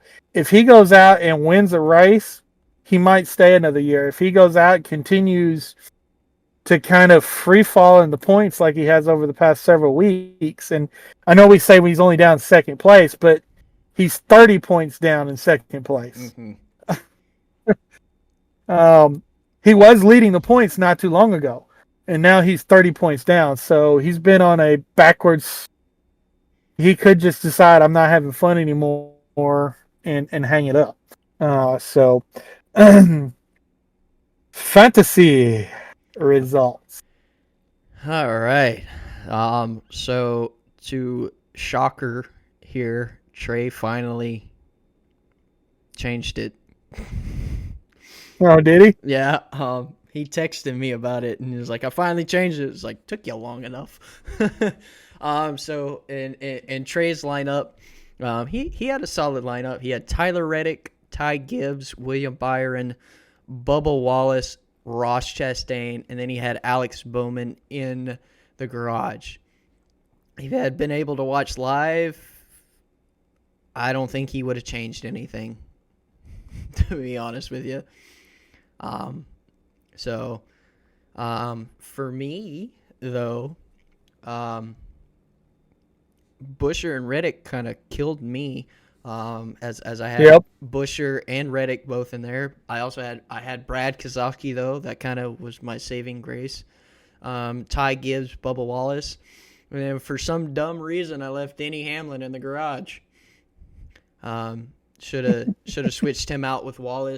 There at the end, towards the end of stage 2, Wallace was running pretty well, running better than Hamlin. So that's why I kept Hamlin in the garage. That bit me. So for the featured matchup, yeah, but only by a couple points. It wasn't like a 20-point swing. That is true. But featured matchups got me. William Byron versus Denny Hamlin. I picked Byron. Hamlin finished 4th. Byron finished 6th. So I didn't get that one. Reddick versus Logano. I picked Reddick. That one bit me in the butt. Reddick having the run-in with Busher, having the pit, so he finished 32nd. Logano finished 21st. Elliott versus Chastain. I picked Chastain just because Elliott was so far back and Chastain wasn't. Which came close because Chastain finished 11th, Elliott finished 12th. And then Kyle Busch versus Christopher Bell. I picked Christopher Bell because I don't know. I figured Kyle's run like crap. Yeah. So I got that one. Christopher Bell finished 13th. Busch finished 27th. So I got 2 of the 4. Barely, but I got them.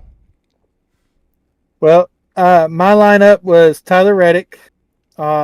His wreck bouncing off the wall flat tire hurt me. Brad Keselowski, William Byron, Kyle Larson, his spin hurt me, and Denny Hamlin. And then I had Truex in the garage, and after the Blaney Truex Byron situation, I was not going to move Truex. That's fair. Which ended up working out because even though Kyle Larson spun out, he still was ahead of Truex at the end of the race. Reddick, not so much, but featured matchups, I picked William too. I'd picked Tyler as well. Both of those didn't help. I picked Chase over Chastain. Just going back and looking at Chase's record at Darlington, I kind of figured, and it was close. I mean, like you said. And then I did pick Bell over Busch just for the same reason you did, because Kyle Busch has been running like absolute doggy doo-doo this week or this month. This year, really. Well, yeah, definitely.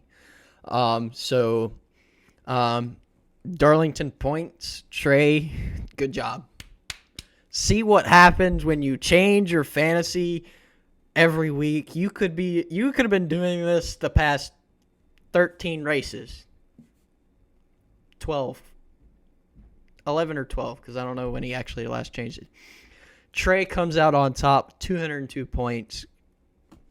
I came in second with 199, and you third with 182. So overall, I am still leading, at 24.56. You are second, 23.37, and Trey is last at 19.26. But he texted me afterwards and bragged. He's like, I finished first this week. And I was like, yeah, but you're still dead last overall. And he said, yeah, I should probably actually change my fantasy every week. Maybe then I'll catch you. I was like, good luck. So yeah, he's not going to catch us. I mean, he's got to beat you by more than 3 points and me more than 15 points to catch us. Yeah. So I don't know. We'll see. So, well, there's an old Blues Traveler song. Says we got a long way to go.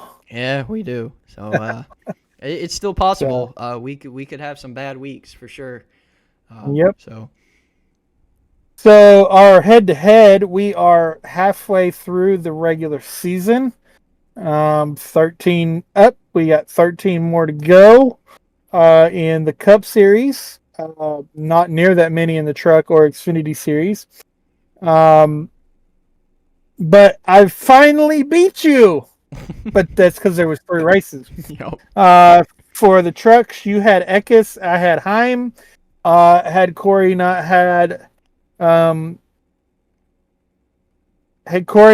decided that to have Heim time a few laps too early, I think I'd have been okay.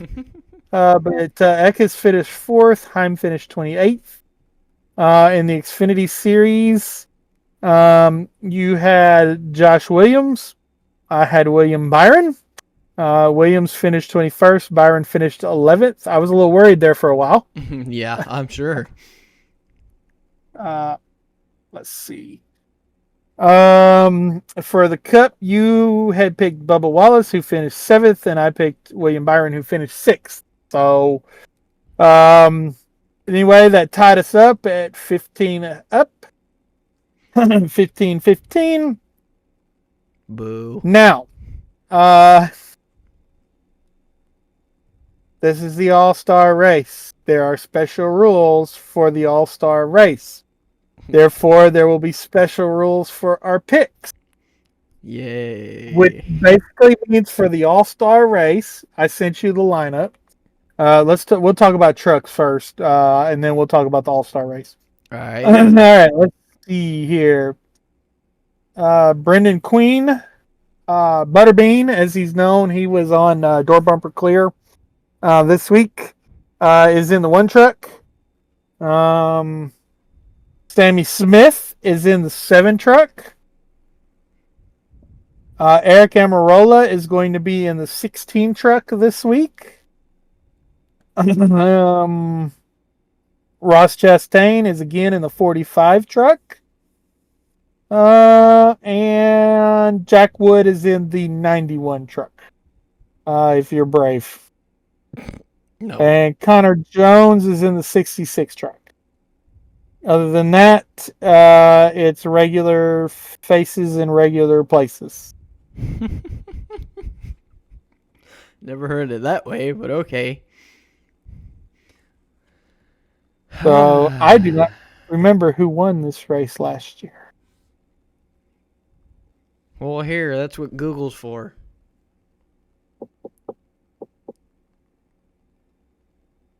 They probably don't. Oh, nope. Google knows what North Wilkesboro is. That's crazy.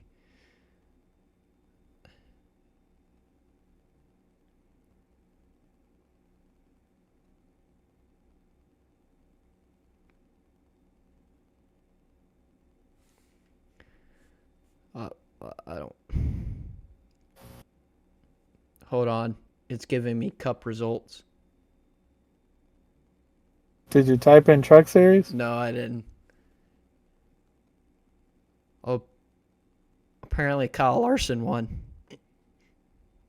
You know what? That's right. He was in the 7 truck last year. Yeah. He can't race this year because he's going to be in Indianapolis Practicing. qualifying for the Indy 500.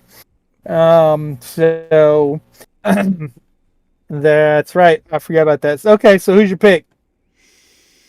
A truck.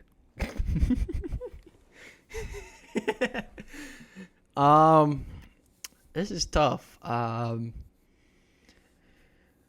Oh boy, I think. Do I want to go on a limb here? Not really. Dude, I don't know. I'll pick Mr. Heim time. I'll take Corey Heim. Solid pick. I'm going to go with my favorite driver in the Truck Series, his teammate, Tyler Ankrum. think he turns his luck around this weekend and maybe gets him a W on his resume. Another W on his resume. He has won one truck race. And I tell you that that 18 truck last week, that Days of Thunder throwback, was awesome. No, I agree. Unfortunately, it didn't finish awesome, but it looked awesome. There were actually quite a few really good throwbacks that weren't announced till practice. Right, there were. They were really quiet about it. Some of my favorites were Corey Heim with his Kelly Yarbrough throwback. You had the 43 with a Richard Petty throwback. That was pretty good. In Xfinity, you had the 44 Hot Wheels Kyle Petty throwback. That was cool. That was really good. And then, of course, Haley Deegan's Dale Earnhardt Sr. throwback. So there were actually some really good throwbacks. We just didn't know about them till the race.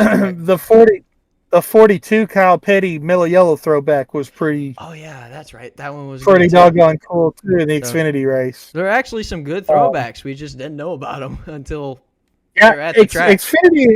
Xfinity and Truck are doing it right because the number's in the right spot. And now the Cup throwbacks are awesome. They just don't. They still don't look right with the number placement. I mean, NASCAR needs to allow the teams to put the number where the number belongs for throwback weekend.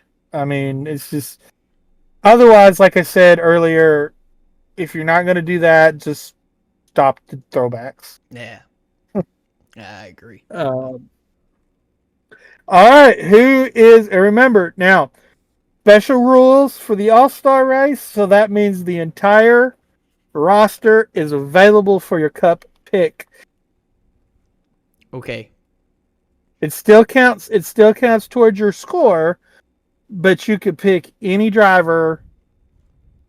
Actually, we'll go ahead and break this into multiple stages. I was about to ask because there's the Open, which is the race to get into the actual All-Star race. So I was going to ask if we were going to pick separately with them or if we were just going to pick one person for it all.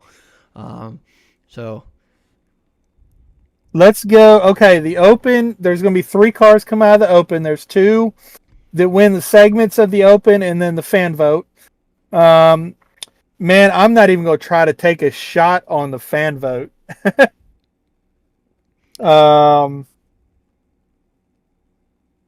Just because I don't even want to try to figure out who the fan vote's going to be. Yeah, that is true. But the good news about our picks is when we pick the 2 that we think are going to come out of the Open, we could, even if one of them doesn't win, we could still get lucky and they could win the fan vote. Yeah, definitely. Because the guy I'm going to pick could definitely possibly win that fan vote. So, all right. Well, you got your rundown. What 2 drivers are coming out of the Open? Oh, I picked 2 drivers. Okay. Yep. Well, pick one, and then I'll pick, and then we'll pick your second one. That'll work. All right. Well, right off the bat, I'm going Noah Gragson. Yeah, bum. That's exactly who I was gonna pick. Yeah, I'm going Noah, 100%. All right. Since you went Noah, I'm gonna go with Josh. Man. Because I mean, just short track. He's running the Cars Tour as well Wednesday night. So I mean, he's got a lot of experience on this track. Definitely. And I know that they've repaved it, but this is his style this is Josh Berry's style of racing. Exactly. All right, who's your second? Who's the second one gonna come out? All right, my second pick.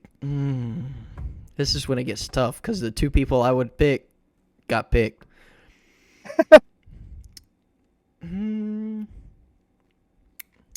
I'm gonna say Bubba Wallace. Bubba's in the All-Star race. No, he's not. No, he's not. Really? They've got him in the Open. I thought he was. Okay. All right. That's a good pick. Well, I'm going to take Bubba. Ooh, this is going to shock you. I'm going to take Bubba's Toyota teammate and Ty Gibbs. That really doesn't shock me. I feel like he would be, with the way he has run his sophomore season. He's had good attitudes and he's run really well. I think that's a really good pick. So that's not really a shocker to me. All right, who takes home the $1 million? Well, I'll say this much: I don't think it's going to be Kyle. I think he's going to be too exhausted to really. I'm sure he's working with trainers to counter everything. He's basically going to be on the track every day this week. Yeah, with the Indy 500 and then coming to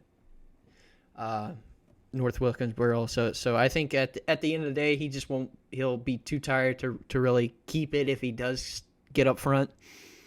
So with that being said, I don't know.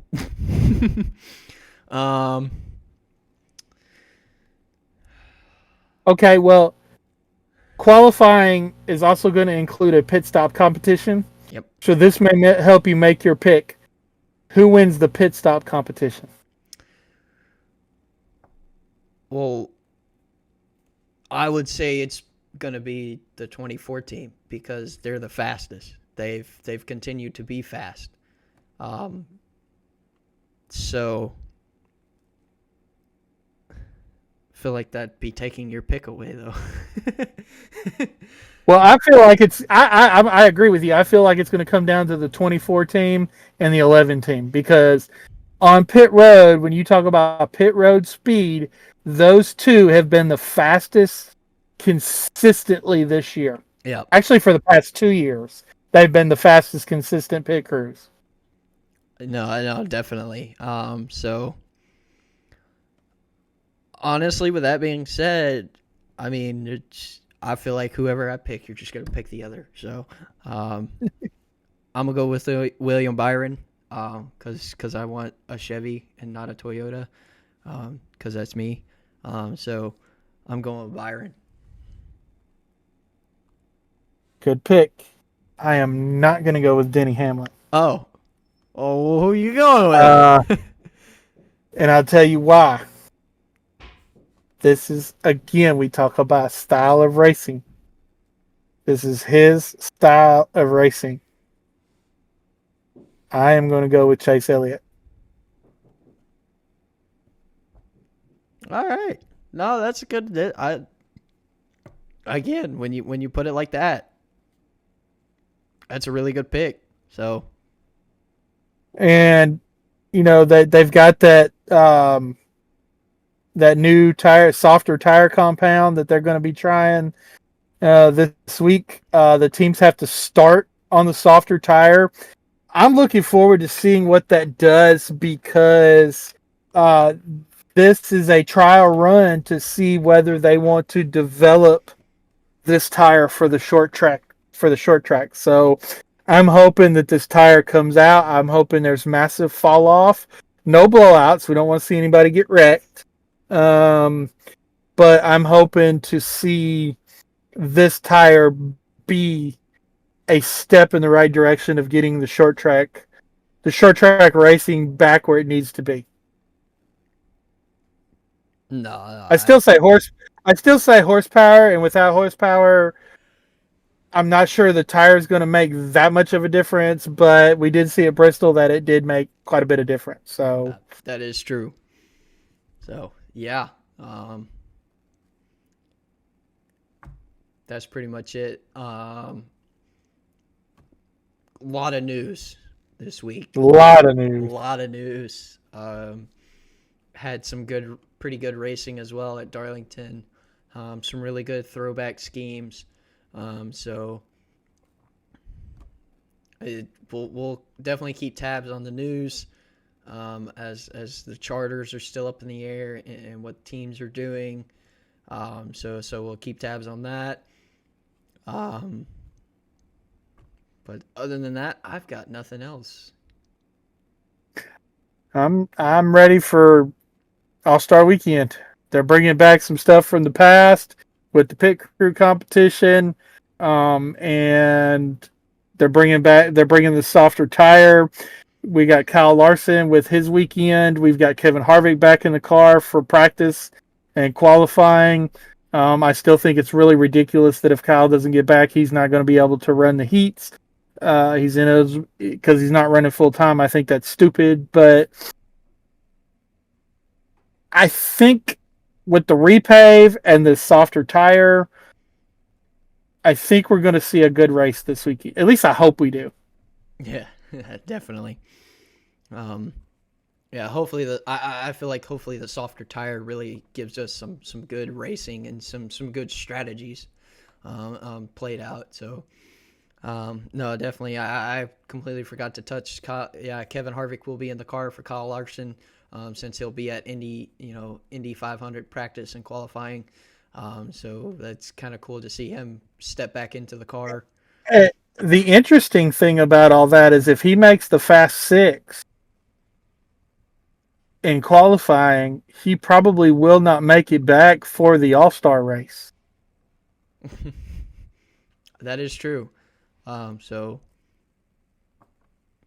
let's face it, Kyle Larson, the driver that Kyle Larson is, very well could make the Fast Six. Oh, absolutely. I mean, day one of practice, he was second fastest. I mean, he was fast. So it's definitely possible. So we'll see.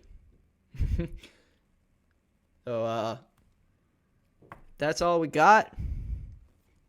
Shout out time. As he yawns. All right. So sorry, y'all. Tired. It's late at night. Yeah. Keep me up late. Plus, I've been on Zoom. I've been on the computer with the Zoom calls and stuff since like 7:00. So, I had like a 5-minute break or maybe a 10-minute break before we started recording this. So, all right, got the Scene Vault podcast with Rick Houston and Steve Wade. You can also follow them on Twitter. Great historians of the sport. Door Bumper Clear with TJ Majors, Brett Griffin, and Freddie Kraft. I mentioned that they had Butterbean on from the Cars Tour on this week. Currently listening to it. So far, it's a good show. Dale Jr. Download with Dale Jr. on Tuesdays and Wednesdays. Great interviews, especially on Wednesdays. Action Detrimental with Denny Hamlin.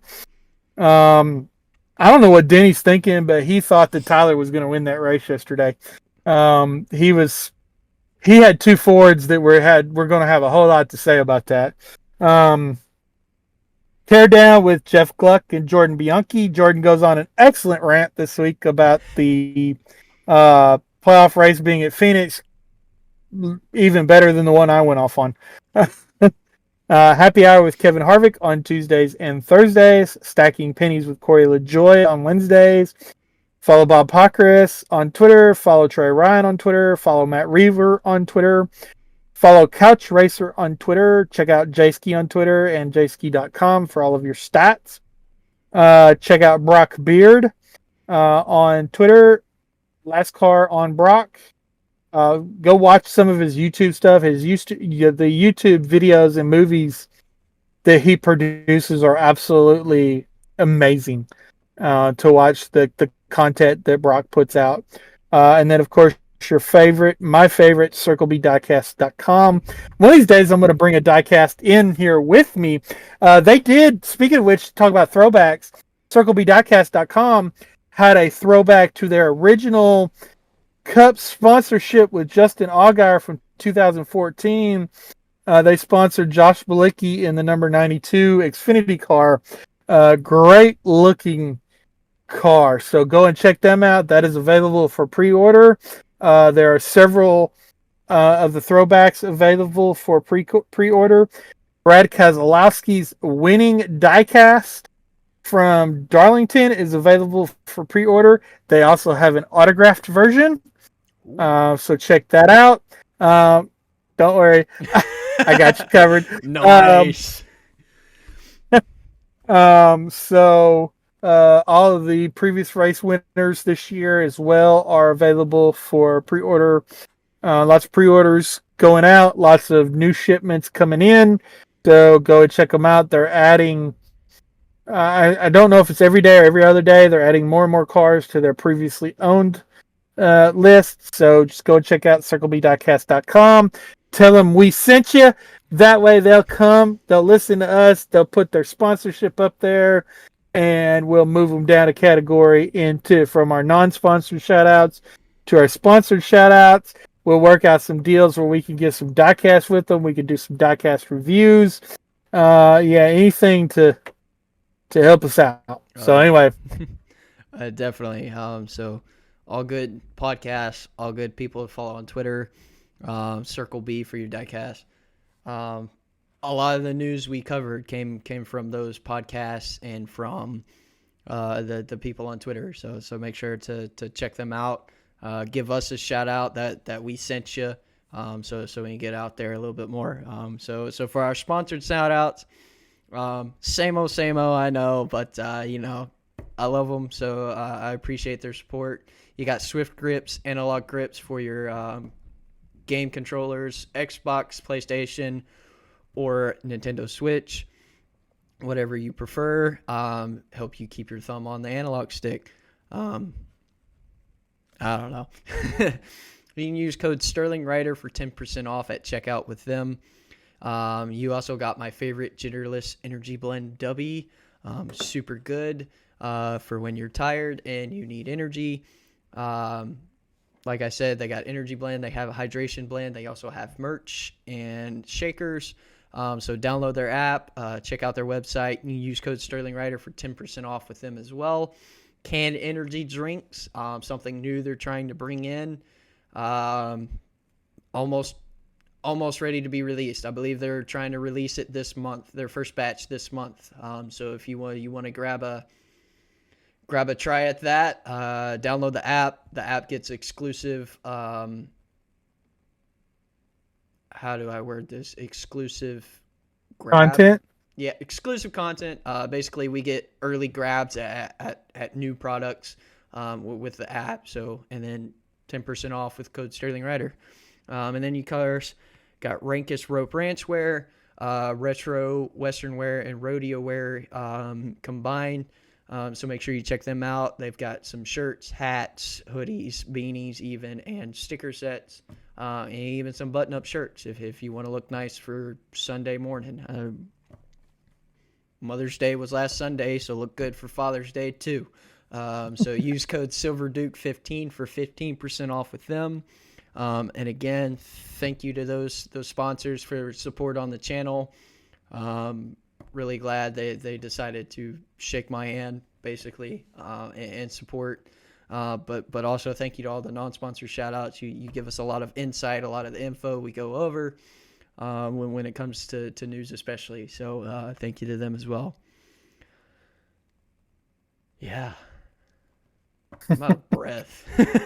Lots and lots of news this week. It's been a good show. Hopefully we can stop speculating soon and start really see these rumors or whatever's out there come to life. But it all starts with this charter deal getting done. It's got to get done.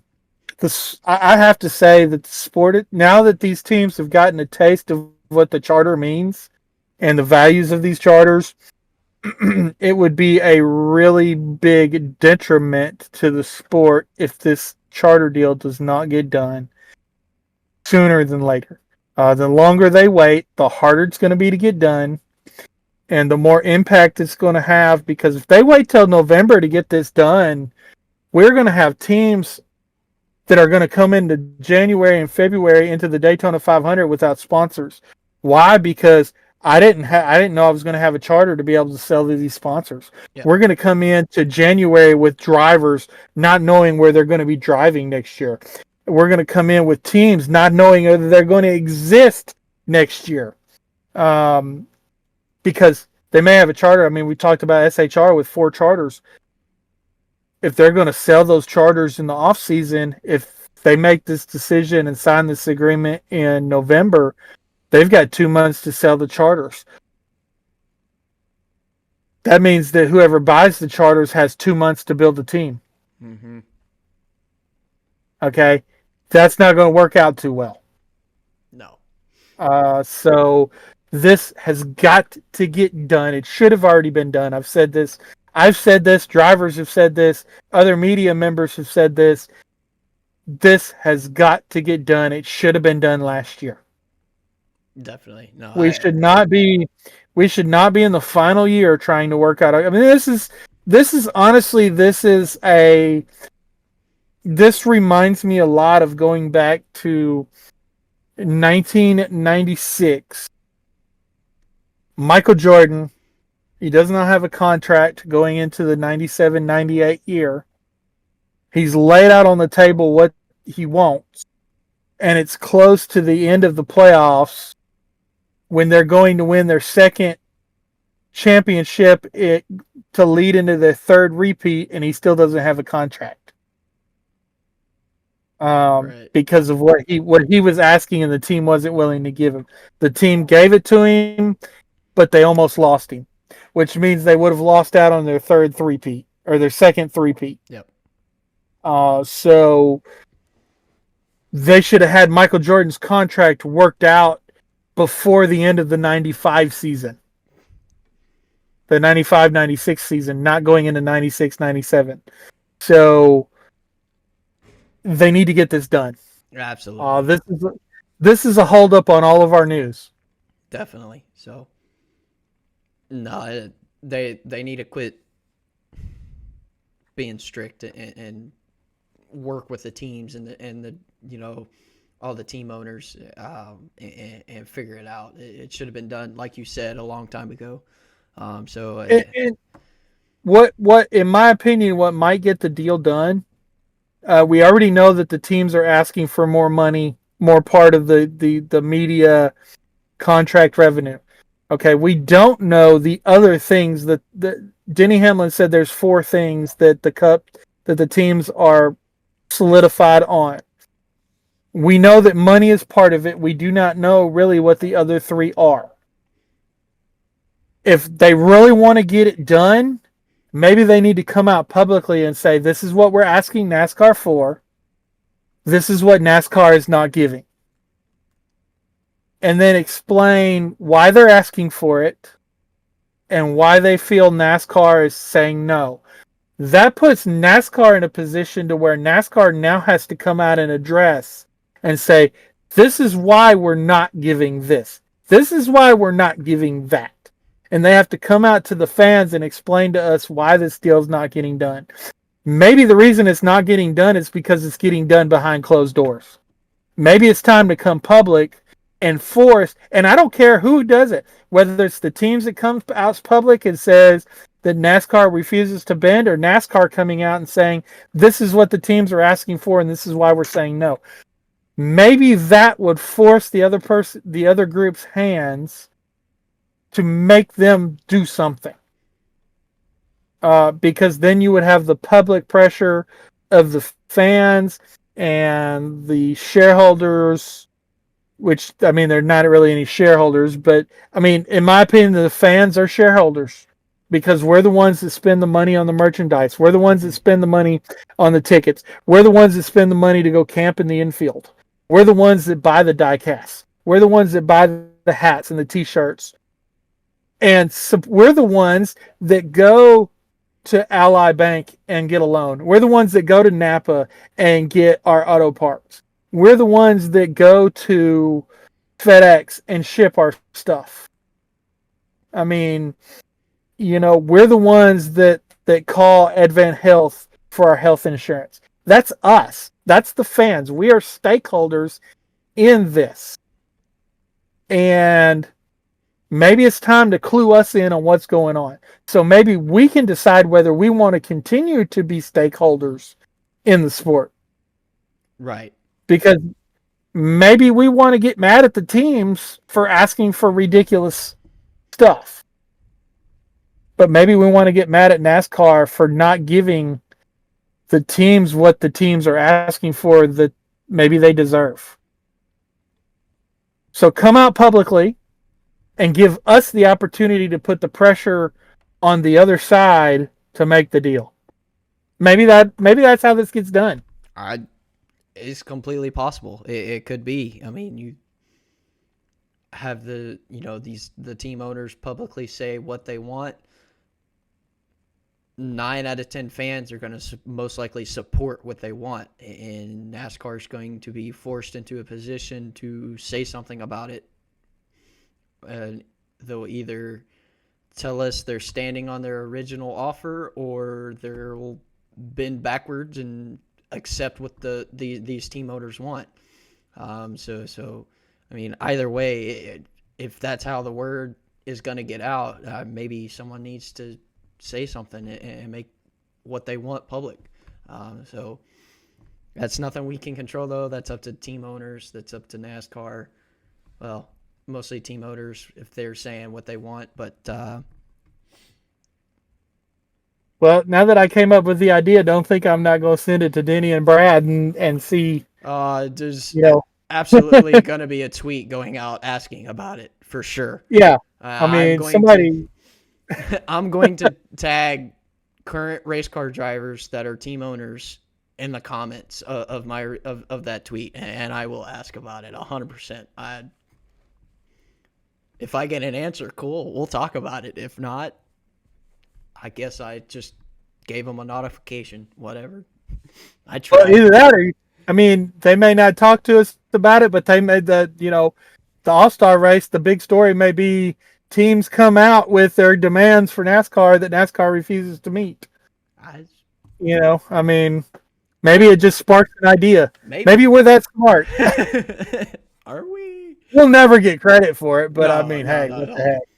We'll take it. But we'll start the ball rolling, which really needs to be done. So we may not get the credit, but we'll get the news we need, the news and the information that we're wanting. And the thing is, if we've thought about it, I guarantee you somebody there has thought about it. Absolutely. Maybe they're waiting for the fans to start putting the pressure on them to come out with the information. Oh, looks like we got some typing to do. So, I guess tweet we'll see. To tweet. So yeah, with that being said, lot hanging on to this charter agreement. So our Twitter handles are down in the link below. So is all the podcast links, the sponsor, all the other Twitter links, and the sponsor links. So check them out. Check our Twitters out. Give us a follow. Look, I know you for sure have all sorts of conversations with some of these spotters and team owners even, and the teams. I know you have a lot of conversations with them. I'll pitch in every now and then. I'm not as active with it, but it's where we get our news. So check us out. Check everyone else out. Thank you again to the sponsors. Thank you again to the podcast and everyone else we shouted out for Twitter. We get a lot of our info from you guys. So yeah, charter agreement. That's our holdup right now. So we'll let you know as we know. So anything else? Nope. Y'all have a good week. We'll see you at Wilkesboro. Have a good week. See you at Wilkesboro for the truck race and an all-star race. So with further ado, peace out. Right on. God bless.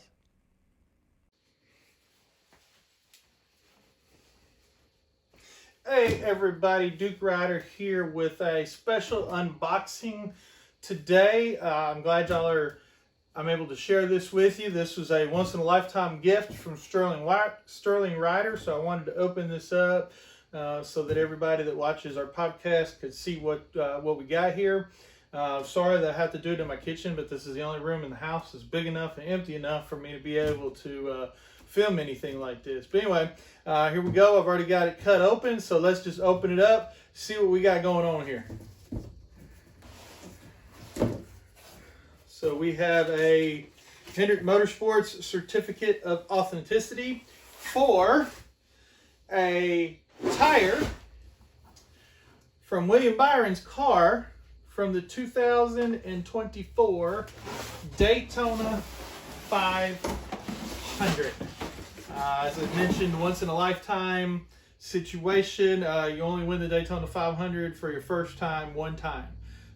So I'm glad that I was able to get this. Thank you again, SterlingRider, for getting this for me. As you know, I'm a huge William Byron fan. Thanks to Hendrick Motorsports for putting these on their website to make them available for fans, for us to be able to own a piece of once-in-a-lifetime memorabilia.